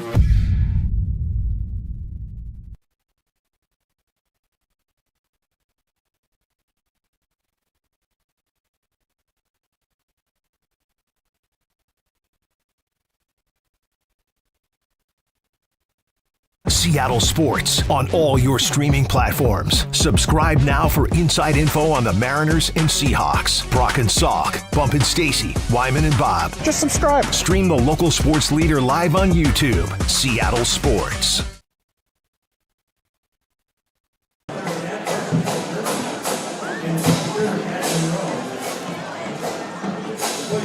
Harrell here with you. Todd Elvig along for the ride. As you saw, no doubt with us, the festivities for the homecoming court, and of course a fantastic fireworks display as always here at homecoming at Snohomish High. But the fireworks also on the field as the Snohomish Panthers getting it done 24-14. We got the scoring started with a 25-yard field goal for Karami at 5:48 left in the first. 3-0 Snohomish High. Follow that up with a 13-yard touchdown run for Acosta. Extra point was good. With 3:20 left in the first, it was 10-0 Snohomish Panthers. But not to be denied, not to be outdone. Oak Harbor didn't make that 90-minute trek for no reason. A 12-yard Kelly run. Extra point good. 9:47 to go in the second quarter, 10-7. Snohomish answers back. 3-yard touchdown run by Sage. Extra point good. 9:23 to go in quarter two. So, what, about 25 seconds gone by? And it's 17-7 Snohomish. Kendall with a beautiful fake and takes it in himself for a quarterback keeper touchdown. Under 5 to play in the second. 24-7. But Oak Harbor did answer back. About an 18-yard touchdown run by Leonard to make it 24-14 with 1:51. The teams traded possessions, but ultimately with just a few seconds left after a missed long field goal attempt by Karami, about 45-yarder. Recovering with the football with just a few seconds left, down by 10. Oak Harbor chose to kneel on it, and they'll get it here after Karami kicks it away. 10-point game. The home side up at homecoming. Knifing and fighting his way forward was big number 10, that is Ebersberger, one of the return men, along with John Owen. And Ebersberger will jog off. I think he'll only be out for a play or so. Wing T offense for the visitors from Whidbey Island. It's been hard to defend, but so far so good for Snohomish, only giving up a couple of touchdowns. Single receiver, short side right. Wing to either side. Snap and a give to the tailback, and he will rumble ahead for a gain of about, call it 3, maybe 4. And that was Espinoza. They'll sub the wing out. I think that's where Ebersberger is going to come back in, replacing Riley Hogue. McFerrin also out there. Amp Harrell, Todd Elvig with you, as we're about half a minute into the second half. Snap, give, Espinosa, head of steam, and he'll get out across the 35-yard line and move the sticks for a first down. That's one of the hallmarks of this squad for Oak Harbor, is that they love to hide the eggs and do misdirection, and they're also very focused on getting the first down, not getting the huge, splashy touchdown play. They're going to get their chunks when they get them, but they're perfectly fine with a 1-yard dive play inside of it, moves the sticks. Receiver to the far side now. Snap and a quick hitter. One must have been an end around, because I don't think the tailback was up that close. I guess he was. Espinosa on the carry. Eyes on the prize. The personnel out there for Oak Harbor to keep an eye on. 8 is the quarterback. That's Xavier Ochoa. The wings include Ebersberger, Kelly, Grabner, listed as a halfback, Leonard. Tailback is 22, Espinosa. Riley Hogue is listed as a wide receiver. Couple of subs in there. Snap, play fake, given around. That's Leonard. He'll get the edge and get taken down in space by one of the big linemen, Odin Schwabenbauer. Leonard has been a good little change of pace for this Wildcat offense. And that's the team name. That's not the formation, just so we're clear. I've only seen one team run Wildcat, and that is the Snohomish Panthers. Confused yet? I am. Out over the football is Isaac Sampedro for Actually, Oak Harbor. we saw Eastside Catholic run it. Penalty marker. That looks to be a false start, I think, but there was a Snohomish Panther in the backfield. Dead ball, penalty, false start on the offense. That's what I thought. And so it will be third down, and we'll call it 6. Good stunt. Good work up front by Garrett Gunnarsson, I believe, to blow past the dude wearing white. Eastside Catholic. I'm glad I wasn't a part of that game. I don't think we're particularly fond of them up here. I'm not necessarily particularly fond of them wherever we happen to be. Espinosa, another little quick hitter, and he is stood up. Gain of about 2. Nolan Powers.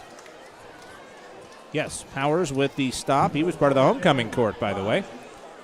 Man about town. So I'm going to be mixing a few pictures in after some plays over the next few minutes, and it's going to be some pictures from Evan Marud. Oh. He took pictures at the Serpentine Parade. Oh, today. my word! Thrown in the backfield. Sorry to step on you there. That's all right. Sage shot out of a cannon and dumps Nico Leonard in the backfield. But yes, said the Serpentine. You were saying, sir. Yeah, no, I've got some images that we can put up here. Just kind of look at the. Oh, my. High quality, and I love the tuxedo on the Panther. Iron Man, we could use him. And we could probably get back to the play. Snohomish will go with a 5-man defensive front. Oh, actually, check that. That was a takeaway. I was so distracted by the parade. I missed something there. Apparently that stop was a really good one on 4th down. Gives the Panthers the football. Did we already see the freshman? I don't believe we did. I think you were working on that before we came on the air. So big turnover on downs there. Taking a look at the parade earlier today. Snohomish with the stop. Back to work here on a 2nd down and 12. Play fake, dumps that one off to the tight end, and the flat has room. Gets a little separation, gets a block. Out to the 20, and leading the convoy into the end zone. Touchdown, Chase Clark. Oh, my. Nate Kendall just buying time with a little fake and then a fake off the fake, and then you're not sure. Does 16 still have it? And then he just flicks it out to the side. I thought it was almost like a tight end on just a simple kind of flat type of thing, but no, that was a play out in space for one of your wide receivers, one of your leading receivers, Chase Clark, 41 yards in pay dirt. Karami for point. to make it 31-14. Snap set, kick on the way into the night, and good! 8:06 left in the third quarter, 31-14. Everybody having a good time here at Homecoming at Snohomish on STSPN. McDaniel's Do-It Center is located in beautiful Snohomish, Washington. Locally owned and operated for over 40 years, they are proud to provide the Snohomish Valley with exceptional hardware, tools, lawn and garden, and sporting goods products. Their commitment to delivering legendary customer service and their outstanding employees continue to make McDaniel's the best and one of the most recognized do-it-best centers in the nation. Stop by and experience for yourself the difference between McDaniel's and the big box stores. Discover why so many people are choosing to shop at McDaniel's. Making my notes as we go here. Kendall to Clark through the air for 41 yards and a touchdown. Extra point good, and the Panthers pouring it on, says the broadcaster. 31-14 is your new score. Have an update from another game of interest. GP taking on Arlington. And well, as we went to halftime, their halftime score, GP 28, Arlington Eagles absolutely nothing. That went into the end zone. I believe that did clear the end zone. So a touchback. I thought maybe it went through the uprights. I did not see that, but still, just quite a leg on Karami. But again, 28-0 GP over Arlington. Here it is 31-14. Snohomish with the lead. And that is 8 minutes to go in quarter number 3. Back to work go the Oak Harbor Wildcats, who have been turned away on fourth down, I believe twice today. Snapping to give up the middle, and meet me at the guy with the football. I see 22, 21, and 31. 22 is Joseph Hoff. 21 is Bridger Ulrich. 31, Aiden Booth in on that tackle. Give him a third of a tackle if we possibly can. 7:40 and the clock runs here in the third quarter. They are fired up at the vet here. Wing T, wing to either side. Snap and a give to the last man through, and oh boy, almost dumped on his dome. Somehow recovering and keeping the legs moving, but still a loss for Kenny Kelly. He has a touchdown on the day. I thought I almost saw a face mask in there as he nearly landed on his lid, but he kept his wits about him and his feet under him. Going to get up bright and early for the kind of day-night doubleheader for UW and Wazoo football tomorrow. Curious about that. I am not, because I got to get ready for the game tomorrow afternoon. Oh, that's right. We have a game here on STSPN to promote. Oh, that was a cleaned-up tackle. That was almost an ooh and an ah, as just shot out of a cannon, Reeve LaRue, but it's cleaned up by Ulrich. Watch this one, and then we'll talk about the play for tomorrow as he zips right through. But Ulrich and Josiah Reynolds in on the tackle. But tomorrow, who and when? Tomorrow night, it is Liberty at North Creek. That's at Pop Keeney Stadium. At Pop Keeney. 7 o'clock here on STSPN. And Seattle Sports. And Seattle Sports as well, the game of the week. Punt is away, and it will coffin corner towards the sideline, be picked up there. That's a heads-up play by Reeve LaRue. And it'll be good field positioning again for the Snohomish Panthers. So, yeah, if you're staying home, don't want to go out in the cold at Pop Keeney, you can watch that one on STSPN and Seattle Sports. And I believe Wazoo is playing at like 4 or 5, so you can just stay home and enjoy them all. 9 o'clock in the morning for UW at the University of Michigan at the Big House. Full day of football, including right here on STSPN. Makes it nice. Yeah. Nothing to do but watch football and neglect the chores. Empty set. Kendall, screen pass, right side. Oh, glad to see him back out there. That is Jaden Morgan. A little shaken up earlier. Doesn't get much, but I'm just glad to see him there, healthy and getting involved here on homecoming. Next week, we'll have more STSPN action for you on Thursday night That is Mount Lake Terrace and Edmonds Woodway at Edmonds Woodway Stadium. I actually think it's a home game for Terrace. But either way, Terrace comes in undefeated. Only one loss for the Warriors. We'll have that one for you Thursday night here on STSPN. Snap and a give. A little bit of misdirection as well, as I think somebody had a bead on Jaden Morgan and slipped off him thinking he didn't have the ball. He did, and he gets a gain of a couple more. It'll be third down and long. As the freshman comes back in, goes to the huddle. Nate Kendall, 5'10", 160. Just a talented freshman out here for this squad. Morgan and Clark wide to the right side. Shotgun with a back beside him, Acosta. Single receiver to the boundary near side. Straight drop, gonna go. Keeping it himself, has plenty of room. Gets a block, gets around the 30, and he's actually gonna be stopped short of the line to gain. Will bring up fourth down and a few yards. It's a heck of a designed play as everybody sprints, and he runs his own go. Gets around the edge, but a good job by the, fullback, Espinosa, sitting down as a linebacker. Good job holding on to the ball there. Yes, you got to protect it in that situation especially. Gives you fourth down at about 4. Similar formation, trips cascade to the right, and whistle stop play from the near sidelines. Looks like timeout Snohomish. Let's take it as well. Homecoming night. Panthers up 31-14 and looking for more with 4 minutes to go in the third on STSPN.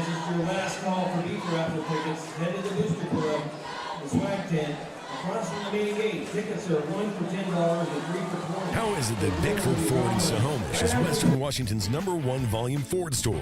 Maybe it's the Ford F-Series, America's most popular truck brand for 48 years. The extensive inventory, nearly 10 acres of it. Could it be location? Beautiful Snohomish? That all counts, but more likely it's the Bickford family, committed to the community since 1934. Discover the value, respect, and savings that can only happen at family-owned Bickford Ford on Bickford Avenue in Snohomish, bickford.net. Welcome back to STSPN's live coverage from Veterans Memorial Stadium. Snohomish Panthers going to go for it on a 4th and 4 from the 29 of Oak Harbor. Shotgun, Kendall, straight drop. Pressure comes, throws back across, incomplete, looking for Acosta. They had the seal, but pass was a little bit wide from the freshman, and so it's a turnover on downs. But at the 29-yard line, you can do that. Bit of no man's land. Well, Oak Harbor's had a little bit of a hard time moving the ball, so they figured they'd play the odds. Roll the dice here on homecoming. Already up 31-14. Panthers with just those 2 touchdowns. One was early stages of the second quarter on an end around from Kelly. The other late in the first half, under 2 minutes to play. Touchdown run from the backup Leonard. Snap and a give, going the far side, has some room, stretching it out. Clark hanging on for dear life, and Clark gets the shove. Well, that's one way to do it. Chase Clark gets shoved out of bounds by Reeve LaRue, and his momentum carries the ball carrier out, that being Joey Grabner. Still, it's a big chunk play for this Oak Harbor wing T offense. They'll flip the field and have a first down with under 4 to play in the third. Plenty of time if you're a Wildcat fan. I'm sure our affiliates and our reception, all of that going really, really well in Whidbey Island. Back to work with Espinosa right up the middle.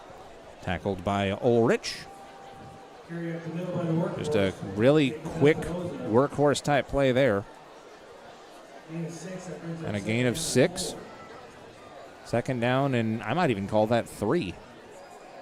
4-man front shown for the Panthers. Well, it must have been 6. He did say 6. I was just misjudging it with my little eye. Espinosa ridden down after a gain of 2. Say what you will about the wing T offense, but it's effective at just chewing up positive yardage. You're not going to have a ton of blown up in the backfield plays, and it's going to hit you and hit you and hit you and wear you down if you're in that front 7, front 8. At least that's the way it's designed. Big fellas up front. Bellevue's famous for it. Cohen Esvelt That's Bellevue as in the Wolverines, not that other Bellevue. Not that Eastside Christian school. Ducks the shoulder, drives in. I think Eastside Catholic is a little bit more like they like to throw it. Snap, give. Espinosa got little and squirted through, following the blocks of Trent Anderson and Isaac Sampedro. And I believe there was also Ben Aceturo out there. Or Acetero. No one gave me a pronunciation guide, so my apologies if I'm getting them wrong. Wings to either side. Snap and a little hesitation. They'll give to the second man through, and thought a helmet popped off there for a second as Grabner, he starts swimming to the right, kind of juggles a little bit, and watch, he'll cut it up for a good gain there on first down. Breaks the tackle and surges ahead, beating and banging. Following the blocks of number 5, Andrew Vesco, the tight end. Under 2 to play in the third. Snap and a give, coming around. There we go again with Grabner, and Grabner is grabbed and thrown to the ground. Outstanding play. Ryder Walsh, the linebacker, picking his angle. Minute 36, and suddenly you're staring down 3rd and 8 if you are a Wildcat from Oak Harbor. Grabner and Vesco out there. Not a ton of subs. They will cycle out A.J. McFerrin, which means Riley Hogue is likely coming back in. And there he is all by his lonesome at wide receiver. Again, they average about 6 or 7 attempts per game. Stutter step, wobble, tripping over the center. That's not going to factor into things as they just give straight up the gut on a 3rd and long, and he's not going to get there, he being Espinoza. Ooh, looks like we got a player down for the Panthers. He will be helped up. That is Sage. And it brings up 4th down and about 4. 42 seconds and the clock runs. Long 3, short 4 for Oak Harbor. Got to go for it here, especially down 31-14. Field goal doesn't help you in this situation. Hogue, wide to the near side. Single wing, double tight left side. Dropping, Ochoa steps up in the pocket and then slings it on a dime right to the 20. That's right to the sticks. That's going to be close. I think they're going to give it to him. Oh, that is a pretty play by Ochoa. I thought he was past the line. He knew exactly where he was. It's not going to make a Sports Center highlight, but he knew where the sticks were, and what? Right on in there to Vesco. The tight end on a slant. I think that was first down. I think it was too, and now the officials are going to have to measure. Let's look at that again. I mean, I really think he got across the 20, and that's the line to gain. Well, rough day for the folks in the truck. See if we can't rewind that one. The guys in the truck just don't know what they're doing. Well, that's not very nice. Here we go. Yeah, just sprint, feels the pressure, finds his guy in traffic. There's the 20. He had his... Oh, yeah, he had a foot across the line. Yeah, he did. And the ball got across the line. They're putting it back by about half a yard. But I think if it's touching that stripe, it should be enough. And this is as a guy who usually just calls Snohomish games. I'm calling it like I see it, and I think that should be a first down for the Wildcats. Take another look in slow motion. Also, again, Ochoa, just life giving him lemons, and he makes some lemonade. Yeah, that was a gutsy play. Yeah. Now we'll bring out the chain gang. 14 seconds left. Clock stopped, 3rd quarter. If this is a first down, they'll probably wind it, which means that's probably the last play of the quarter. Clock would stop if this is a 4th down stop for the defense of Snohomish.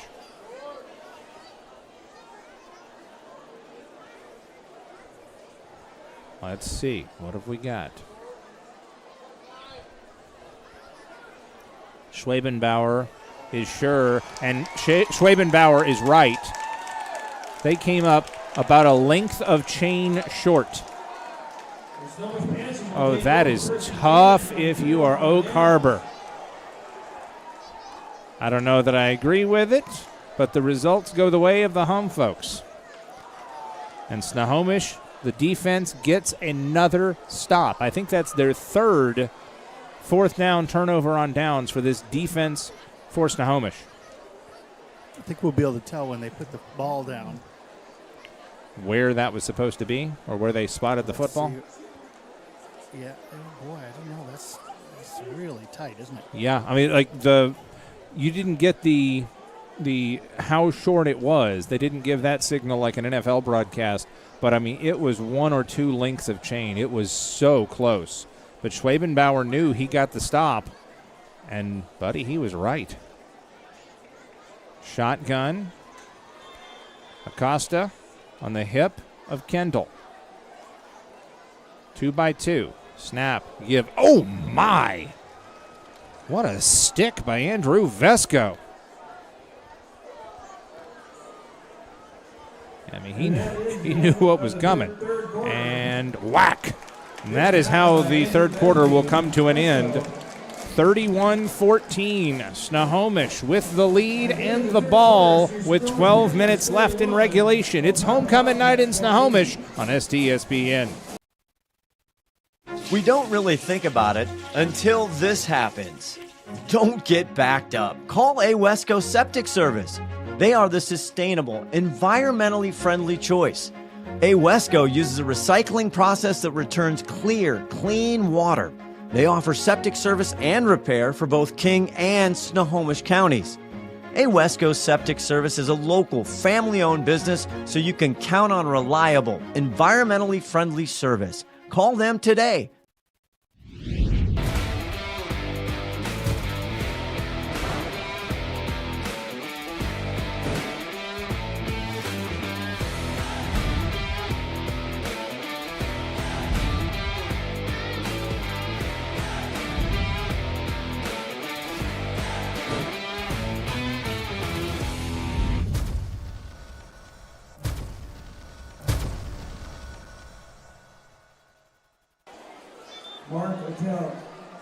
Back here on STSPN.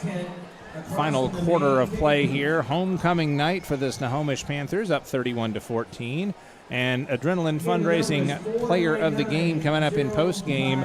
I don't know that we have enough shirts for this, but I kind of want to nominate the whole friggin' defense in this one. Yeah. Man, what a game so far, and we're just 3 quarters in. Kendall pumps once, sets his feet, steps up, little happy feet. Going to air this one out into double coverage. Oh, my goodness.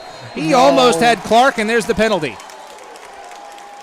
You didn't like what you saw there. Let's take a look at that. And a little injury here to Clark as well. He goes over the top, and they got tangled up. Yeah, I don't know what the call was there, but Clark is still down and getting attended to. Looks like he may have landed on his shoulder, and yeah, that's what he's hanging on to. Watch here, just slings this one, and oh, okay, I do see it there, and I don't disagree with that as much as I thought I would. Clark will leave under his own power. Penalty appears to be on number 10, Dylan Ebersberger. Ebersberger's had himself a rough game in this one, but he went up for a jump ball working against Clark. They both caught it, and so possession goes to the receiver. That time what they called was he kind of flexed his forearm into the back of the receiver before they got tangled up. Oh, okay. You really had to watch. I was looking at it at the end where they didn't even seem like they were touching. Yeah, and I had to watch it. The guys in the truck rolled the tape like 3 times, and I finally saw it on that last one. Ooh, Utah pass out the far side. Good tackle on the play by 17. Yeah, we called that guy all day. That is Malik Roberts, penalty marker down, but that was a little shovel pass out the far side. holding against the offense, so that's going to negate the whole darn thing. Still, it was a pretty play. I like the creativity. As Coach Eric Solbakken, his freshman quarterback, big number 16, Nate Kendall. When was the last 16 you saw playing ball at a higher level than, Pop Warner and stuff like that? I'm thinking like Peyton Joe Manning. Montana. I was going to say Peyton Manning at the University of Tennessee. Wasn't Joe Montana 16? Yeah, Joe Montana was 16, but I think Peyton wore the 16 at Tennessee more recently than New Broadway Joe there. I know Broadway Joe's Joe Namath. Don't at me. Dump that one off. Complete. Plenty of room in the middle of the field. Nearly pulled out of his shoe there is Jaden Morgan, and finally he is gang tackled, and now there's some pushing and shoving and grabbing at the end of the play as trying to rip that one out from Morgan. Got a penalty marker as well. That's probably a block in the back somewhere on this. Oh, the ball did come out at the end of that play. And that's why Grabner was, pushing and shoving. Grabbing for it. Yes, he was in fact Grabnering for it. Penalty marker is a hold against Snohomish. So we'll have this one to do all over again, and it'll be what, 1st and 30? Goodness. I think they're getting a little anxious for the end, and they're not paying attention to the ball. Yeah, you got another 11 minutes and 15 seconds, boys. You can celebrate the whole weekend. But, yeah, And they will be. Oh, they absolutely will be if this score holds up. So, backpedaling a little bit more. Actually, it's a spot foul, so it's not going to be 1st and 30. It's going to be 1st and 18. How great is that? Homecoming, a win. First win of the year for them. Oh, yeah. Life is good right now. And again, you get the whole weekend to watch football. After celebrating I don't think tonight. they'll be watching any. They're going to be living life. Oh, yeah. They got a homecoming dance tomorrow night. Oh, it's tomorrow night. Okay. Snap and rolling out to his left. Dump that one off. Incomplete. Intended for Ulrich. Yeah, that one bounced away, and then he dove on it just to make sure it wasn't called a fumble. I like the high football IQ. Well, let's see. You're down there in Tennessee. Ulrich, doesn't that sound like a NASCAR driver? It does. I also think of Lars Ulrich of Metallica. Yeah. Well, that's kind of fun. And hey, NASCAR, metal, woo! Football, it all connects. Pop pass near side. That's Ulrich. Screen pass. And he will leap forward. Looked like he was crowd surfing there. Tackle on the play by another large body. That being Dalen Chappell. I do not have a height and a weight for the senior Chappell, but that's a big boy on that defensive line. Clock continues to run. That's the critical thing here. Up 31-14. Snohomish chewing clock on 3rd and 13 after a couple of back-to-back holding penalties. 2 to the near side. That's the short side.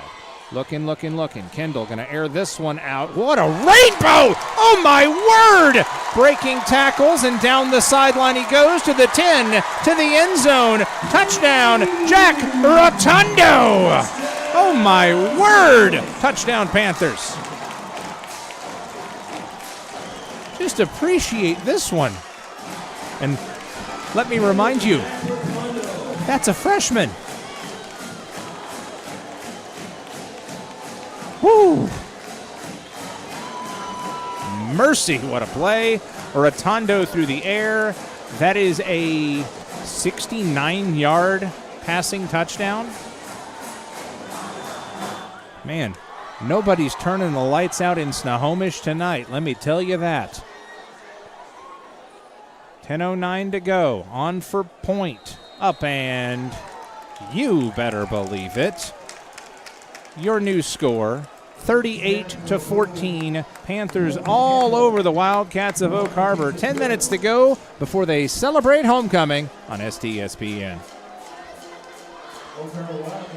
How is it that Bickford Ford in Snohomish is Western Washington's #1 volume Ford store? Maybe it's the Ford F-Series, America's most popular truck brand for 48 years. The extensive inventory, nearly 10 acres of it. Could it be location? Beautiful Snohomish? That all counts, but more likely it's the Bickford family, committed to the community since 1934. Discover the value, respect, and savings that can only happen at family-owned Bickford Ford on Bickford Avenue in Snohomish, bickford.net. It is a clinic. It's not the Clinic Bowl, though. It's the Veterans Memorial Stadium. Amp Harrell, Todd Elvig here with you, and they are having fun on homecoming. And Snohomish has found themselves a quarterback. He is a freshman, and he is dropping dimes.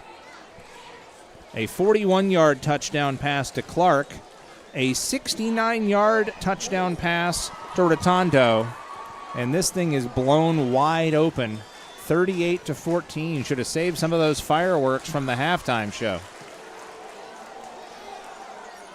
Just a missile bounces through the back of the end zone. Talk about having a weapon. I've said it before. I'll say it again. We do not appreciate the kicker, Zachary Karami, nearly enough. The dude has a cannon for a leg. He almost hit a 45-yard field goal in the first half. 38-14, 10:09 to go in the fourth. And now the Snohomish defense gets to come back out.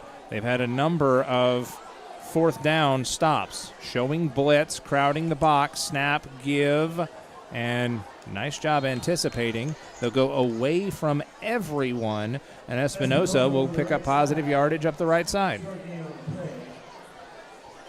If you're a Snohomish fan, you're saying run, clock, run. And quite possibly, if you're an Oak Harbor Wildcat, you're saying run, clock, run. They want to get out of this thing, too. It is a cold night, and you are getting beat up. 38-14 Panthers. And their reward, I'll tell you after this play how they'll end the season. Pass complete, out to the side. Nice play for a first down out across the 35-yard line. Good tackle by Ulrich, and Isaiah Reynolds. The first down catch and run, Nico Leonard. But yes, after going to Snohomish, they will finish off a 3-game road trip. They went to Mount Vernon and lost by 7. This one's still in play, and then they'll go to North Kitsap all the way to Paulsbo. Snap and a give. There goes Leonard around right end. He's got plenty of room and gets blown up on the play. Ulrich went low, and it looked like Jack Rotondo went high and cleaned it up. Well, Paulsbo is not that far from Oak Harbor. Fair enough. You're from Tennessee. You probably don't know where. Oh, here we go. Here we go. I've got, we'll call it extended family out on the island, so. Actually, I'll just say in Island County, because I just follow the GPS and make sure my wife gets me the right address, because I know it's either Camino or Whitby, and I know there's a big difference unless you don't live there. Yeah, we don't have haulers here. You do have hills, but no hollers to go with the hills. You got haulers in Tennessee? Oh, we got plenty of hills, hollers, got plenty of boonies. I had a residency out in the boonies. Don't want to talk about it. Snap, stretch play, right side. That is a good run. That was. That's a gain of about 8 there. Grabner on the run. Yeah, that's the thing about this wing tee, is it's not particularly flashy, but it's like a Swiss Army knife. You don't know what's going to come out of that thing. Might be a nail file, might be a toothpick, might be a saw to cut a tree down with. Just never know. Oak Harbor's got to be getting tired. Oh, yeah. They don't have a lot of subs. Penalty marker down, I think. Or is that just a straight-up timeout? Yeah, I think that was a timeout Snohomish with 7:47 left on a 3rd and 3. Should we take this one as well, Chief? All right, we'll step aside for a break. 7:47 away from victory. Panthers 38, Wildcats 14. McDaniel's Do It Center is located in beautiful Snohomish, Washington. Locally owned and operated for over 40 years, they are proud to provide the Snohomish Valley with exceptional hardware, tools, lawn and garden, and sporting goods products. Their commitment to delivering legendary customer service and their outstanding employees continue to make McDaniel's the best and one of the most recognized Do It Best centers in the nation. Stop by and experience for yourself the difference between McDaniel's and the big box stores. Discover why so many people are choosing to shop at McDaniel's. Seattle Sports on all your streaming platforms. Subscribe now for inside info on the Mariners and Seahawks. Brock and Salk, Bump and Stacy, Wyman and Bob. Just subscribe. Stream the local sports leader live on YouTube. Seattle Sports. Back to work, 7:47 to go in regulation. Snap and a give to the first man through Espinoza, and Ulrich holding on, but cleaning that one up, Reeve LaRue. LaRue, another one of those seniors. Oh, penalty marker down. And that may be for some words that were exchanged. There was a little late contact behind all the action, but I think that was for something that was said. So this is probably a personal foul, but I have no idea how it's going to go. Dead ball. Personal foul either way. So those are offsetting penalties, and that's effectively the official saying, y'all put it in your pocket. Just knock off the nonsense. Let's finish this game.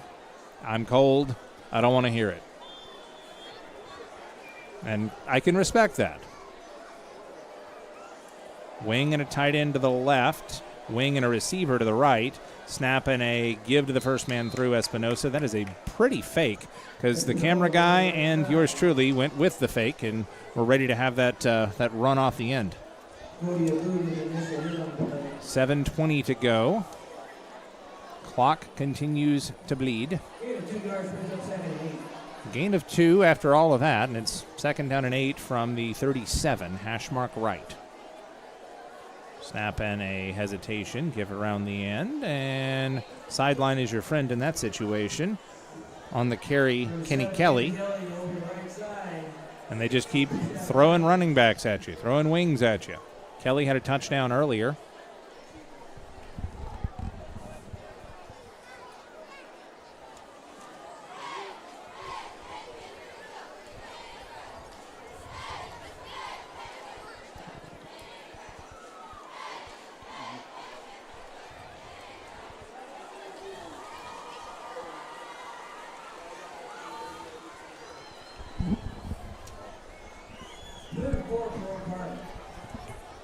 Third down and 4. Some planning taking place, some execution happening here. Snap and a quick hitter and a good fake behind it. But rumbling, stumbling, and bumbling straight on through. Good gain on 3rd down. I think that was Espinoza again. Espinoza basically a one-man team right here, and he will get enough to pick up the first down. 6:42 when the clock runs. Snohomish, they're not going to allow anything soft, but they're certainly content to let Oak Harbor chew up clock. 6:30 left, and it's a 38-14 game. Back to work. They will give to Grabner, and he'll get decked. Nice play in there. I think that was Sage with the lick. 6:15 to go. Clock runs. Going to see if I can get any score from the Glacier Peak Arlington game. It was 28-0 GP at the half. Panthers get back on defense. Wildcats in their wing tee. Snap and a give. Espinoza into the bottom of the pile. He'll scrum his way forward for a few more. And maybe enough for a first down, and it is. That is enough for a first down. Clock stops. 5:43 left in regulation here. Panthers up by 24. Oak Harbor hasn't been a bad team today. It just takes so long to run these plays. Snap and a give coming around the far side, and no, that will not work, sir. Nico Leonard, have a seat. As he is deposited back from whence he came by a couple of Panthers. Approaching 5 to play. We will talk with our adrenaline fundraising player of the game when this thing is done. A lot of candidates there. Karami has had a whale of a day and a whale of a season, quite frankly. Acosta with a rushing touchdown. Sage with a rushing touchdown. Out to the near side. That's Grabner. And Grabner got decked out of bounds. Oh, that is a beautiful thing. Reeve LaRue saved the score. Watch number 6 put on the Superman cape. He says, bang, have some. Oh, I love it. You are up by 24 points, and you just got to run this clock out and get a homecoming victory. But he says, no, I am not going to let them score. Not on my watch. Reeve LaRue, big number 6, 6 foot 180 and a senior on homecoming? Heck no. And rumbling off left guard, and I believe he is in. Espinoza. And it is a touchdown. Okay, I didn't see a signal. It looked like a touchdown, and it was.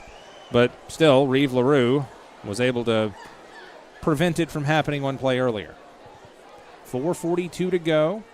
Clock stopped for the extra point. LaRue from, looks like that one was from the 3-yard line. For Espinosa, the workhorse. On for point. Carden. And he hit it up and in. I got a little bit distracted there. I apologize. Crazy things happening. 38-21. The Panthers with the lead. 4:42 left in regulation here on STSPN. We don't really think about it until this happens. Don't get backed up. Call a Wesco Septic Service. They are the sustainable, environmentally friendly choice. A Wesco uses a recycling process that returns clear, clean water. They offer septic service and repair for both King and Snohomish counties. A Wesco Septic Service is a local, family-owned business, so you can count on reliable, environmentally friendly service. Call them today.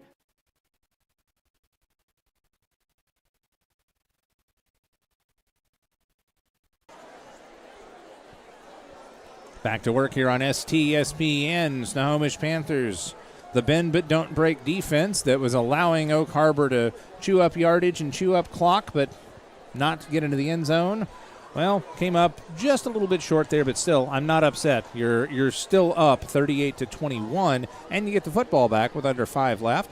Amp Harrell here with you. Todd Elvick on the 1s and 2s. Folks in the truck and out there, well, running the cameras. They're putting in the real work. A running, dribbling onside kick, penalty marker down, as apparently that was all kinds of wrong. I think it may have bounced off of a shin of an Oak Harbor player. It did not go 10 yards is the ruling from upstairs. Let's see if the striped shirts agree. Looks like we'll probably see some new folks, some new personnel out there for the Panthers when they get this football back for the final 4:42. May see Dawson Cobb at quarterback. Officials taking a long time to discuss this one. We will have our adrenaline fundraising player of the game, and I mentioned there are lots of candidates, including the quarterback, Kendall, who has a couple of touchdown passes and a rushing touchdown as well on a yeoman-like night. Illegal touching on the kicking team.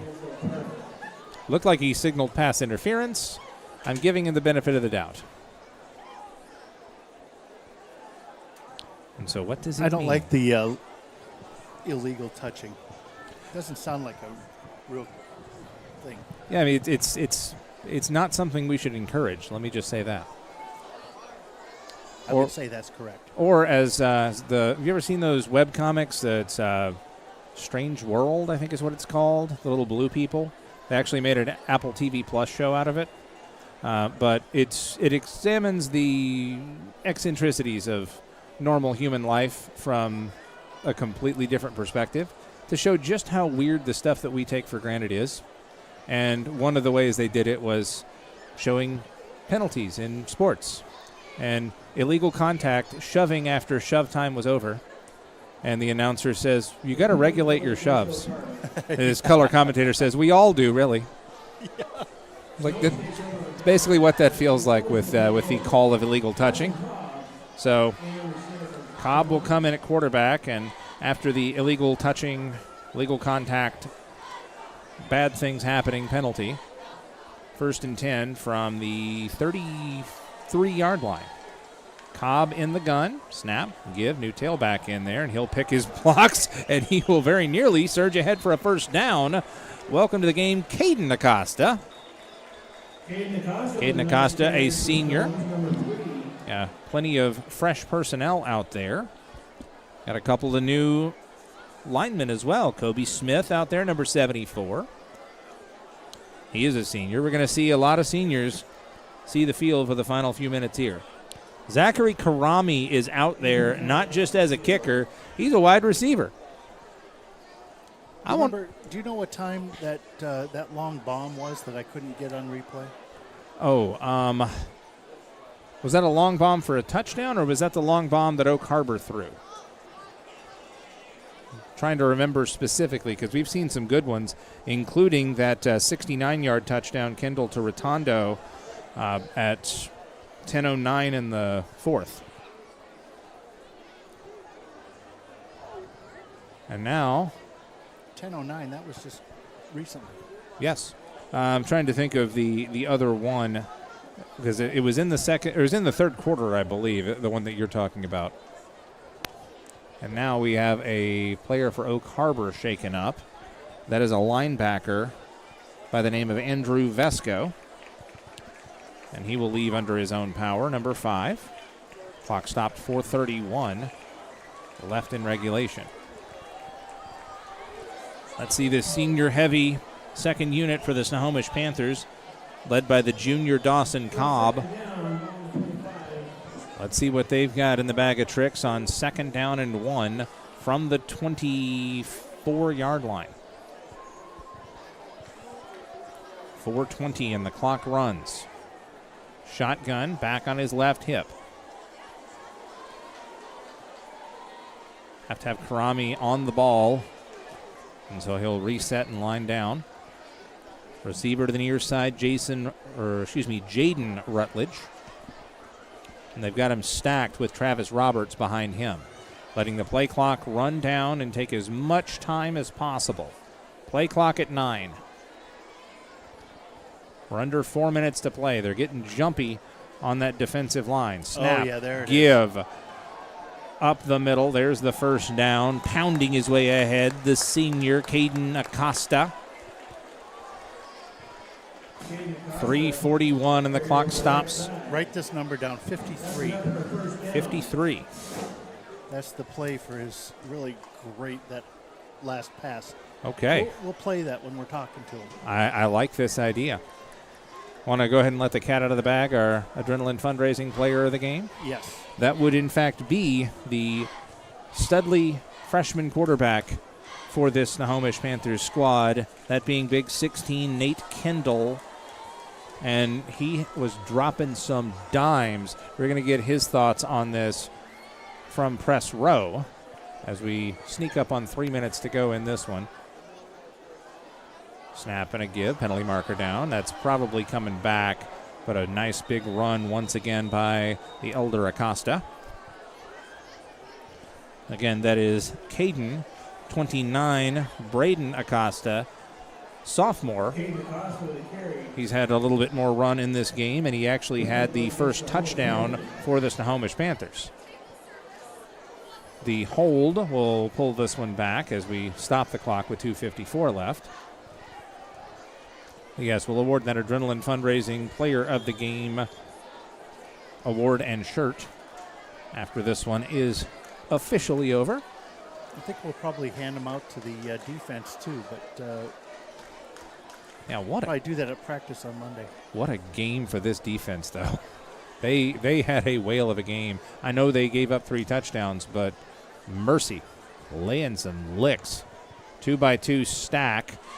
Instead, it's a give. Cobb gives off to Acosta, and he'll surge his way ahead on a 1st and 15. He'll pick up a yard or 2. 2:15 and the clock bleeding away. Just 2 minutes away from the festivities for the folks in red out there. Snohomish has played a whale of a homecoming game, and they're going to sail into their final game week of the season with some momentum, with some swagger, and with a chance to win another one here at home against Marysville Getchell. Play clock at 7. Minute 45 to go. Low snap. Give.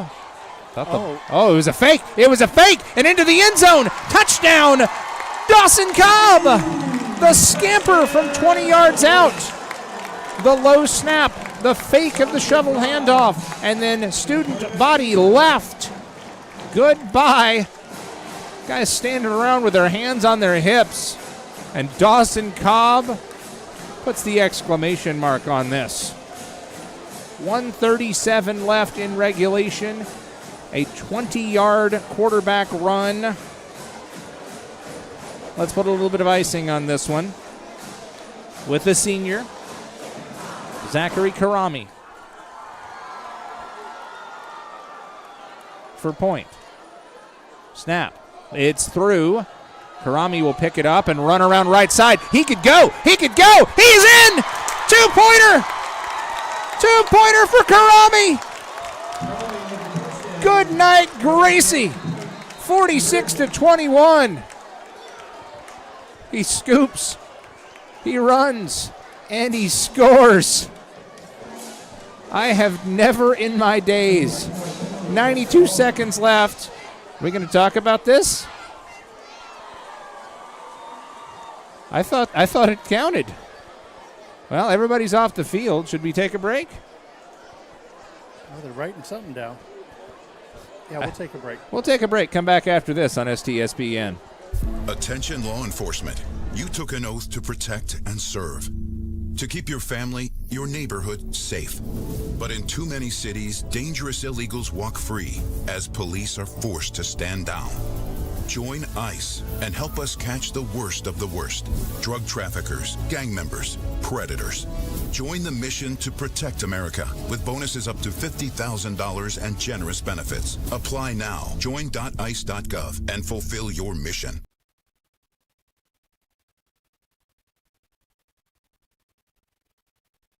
Back to it here with 1:32 left in regulation. 46-21 is your score. It was declined, whatever it was. Penalty was declined. So the score remains the same. Actually, the penalty apparently was not declined because they're marching him back. So I feel like this. Is there too much happiness? I feel like they may have penalized some folks for a bit of excessive celebration, unsportsmanlike. Which, I mean, in this situation, I'm not upset by that. It's one thing to be running your mouth. It's another to just get a little bit too jubilant when your senior kicker turns an oopsie into 2 extra points. Back to work goes Karami. 46-21. Have mercy. That one dropped down the chute to the 15, to the 20. 25-30, cuts it back 40, out across the 50, and gang tackled from behind, knifing in there Eli Larson. And with 1:22 left in regulation, let's see what Oak Harbor has for the second team defense coming out there. Got some new faces up front, like Colt Post and Trevor Lovell. Cody Abood out there with this group, anchoring it. believe that's Seth Aboud's little brother. Snap and a give to the second man through. Gets around the edge and gets knifed down. Good tackle, Jaden Rutledge.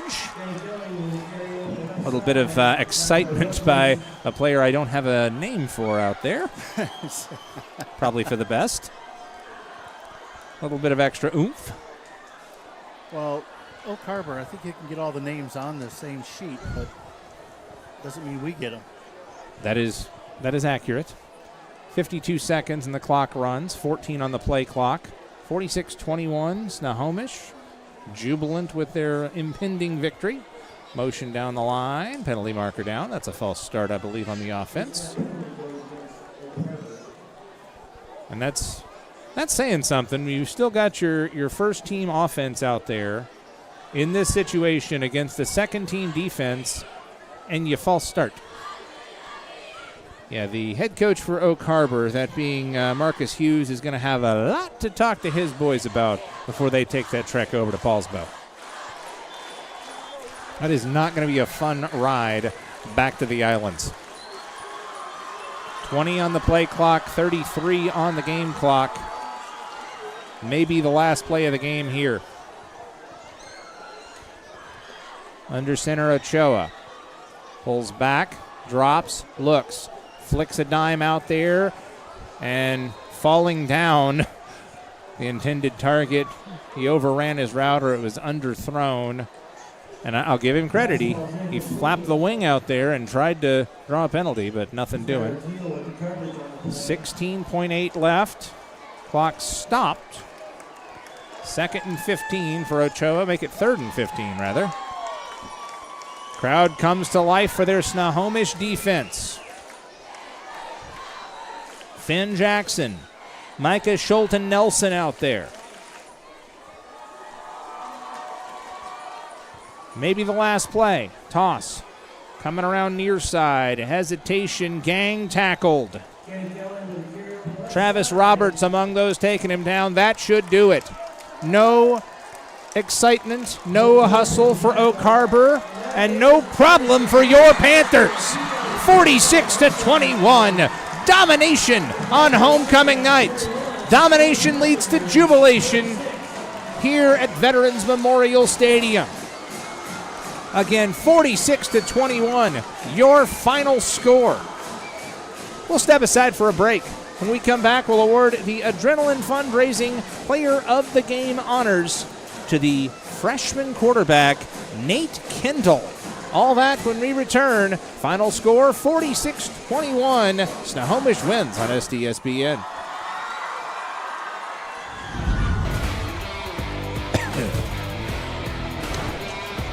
(16-16). What was that? Okay. I've got the ability to run down the whole scoring if I need to.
And back here on STSPN with our Adrenaline Fundraising Player of the Game, that being Nate Kendall. First of all, congrats on the big win and getting it done. What was this one like, man? I mean, let's bring that a little closer. It was really nerve-wracking at the start, but then after I got a couple plays in, I loosened up and threw some good balls to our receivers. just relax, man. The hard part's over. You know, we're on your side. All right. So okay, freshman. I know you played last week. I haven't been able to get out to any games till this point. Have you been going the whole way this season, or did you just start recently? No, I just started 2 games ago. I got my chance in the 4th quarter. Oh. Threw a touchdown. Then last game, I played all the series except for 2. This game, they have me starting out there. Okay. So, and you're a freshman, right? Yeah. So what's it like as a freshman going out there and leading this squad and, frankly, leading them to victory tonight? It's pretty cool out there. I mean, it's pretty scary, actually. There's some big kids out there. Oh, yeah. But you got some big kids out there blocking for you, right? Tell me about those guys getting it done up front for you. I mean, they're the whole team out there. And without them, we aren't winning anything. I mean, give me some names. Odin, Schwabenbauer, and Peyton Perkle stepped up big tonight. Oh, yeah. Now, you were able to drop some dimes out there. Talk to me about those touchdown passes and just how you were able to get it done with the arm. I mean, it was mostly my quarterback coach. He got me out there. At the warm-ups, I wasn't throwing too well, but he helped me out. Got my arm slot right. Yeah, we got this. Yeah, tell us about this play right here. Oh, no, excuse me, not that play. Actually, tell me about that play while he cues up the other one. Karami? Yeah, because okay, so we had second team out there. So you were you were out there watching. You were cheering the boys on. Yep. And I saw Karami out there, and I mean he's a senior. He does all that with his leg, and I'm going, oh please throw him a touchdown. I want that call. Oh, I wish I could have thrown him a touchdown out there. And then when the ball goes haywire, he scoops it up and. I thought, oh, he could go. Oh, yeah. And he went. Well, how nuts did everybody get on the sideline? Oh, they were going crazy. Everyone loves Zachary out there. Oh. I mean, everybody just wants him to get his chance. He's the fastest one on our team. And just what a weapon with his foot. Oh, yeah. You got it now? All right. How about this play right here?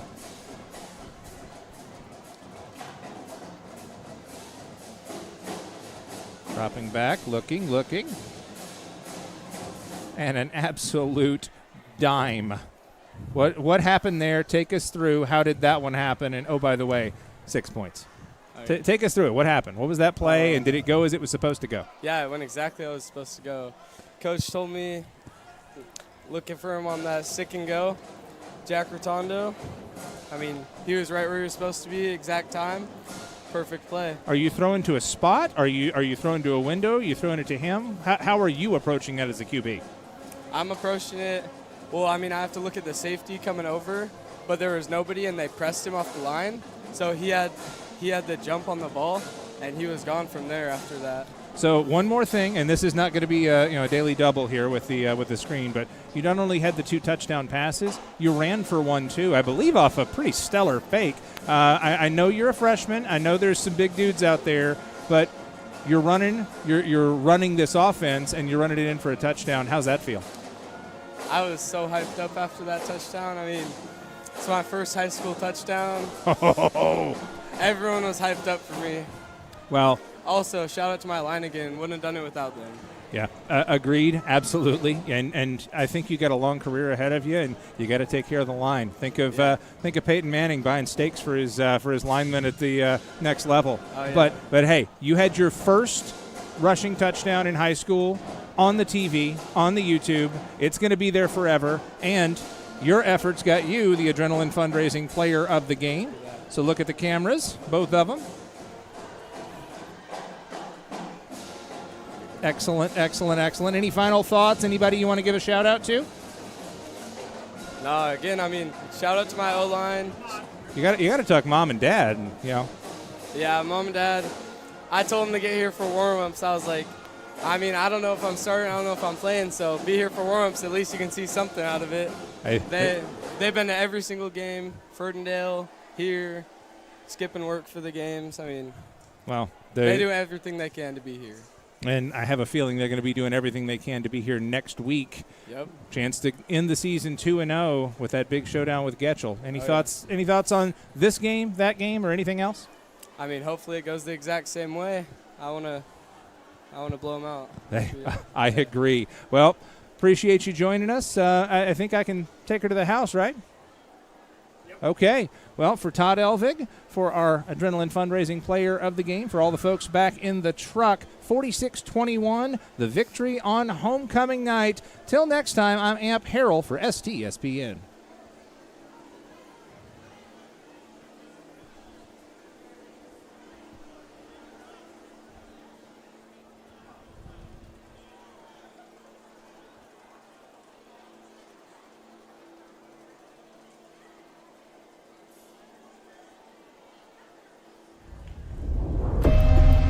No more distractions.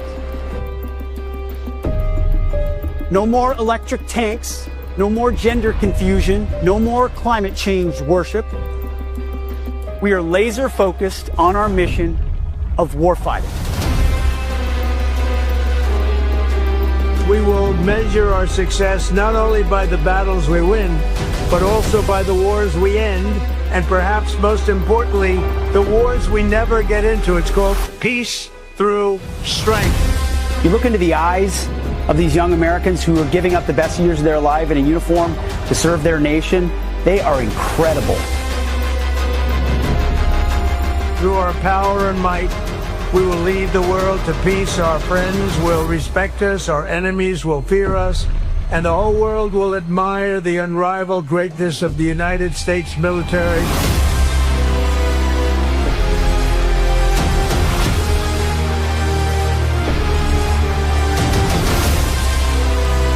We will replenish the pride of our armed forces, end the recruitment crisis. We don't fight because we hate what's in front of us. We fight because we love what's behind us. God bless you. God bless our armed forces. God bless our men and women serving overseas. And God bless the United States of America.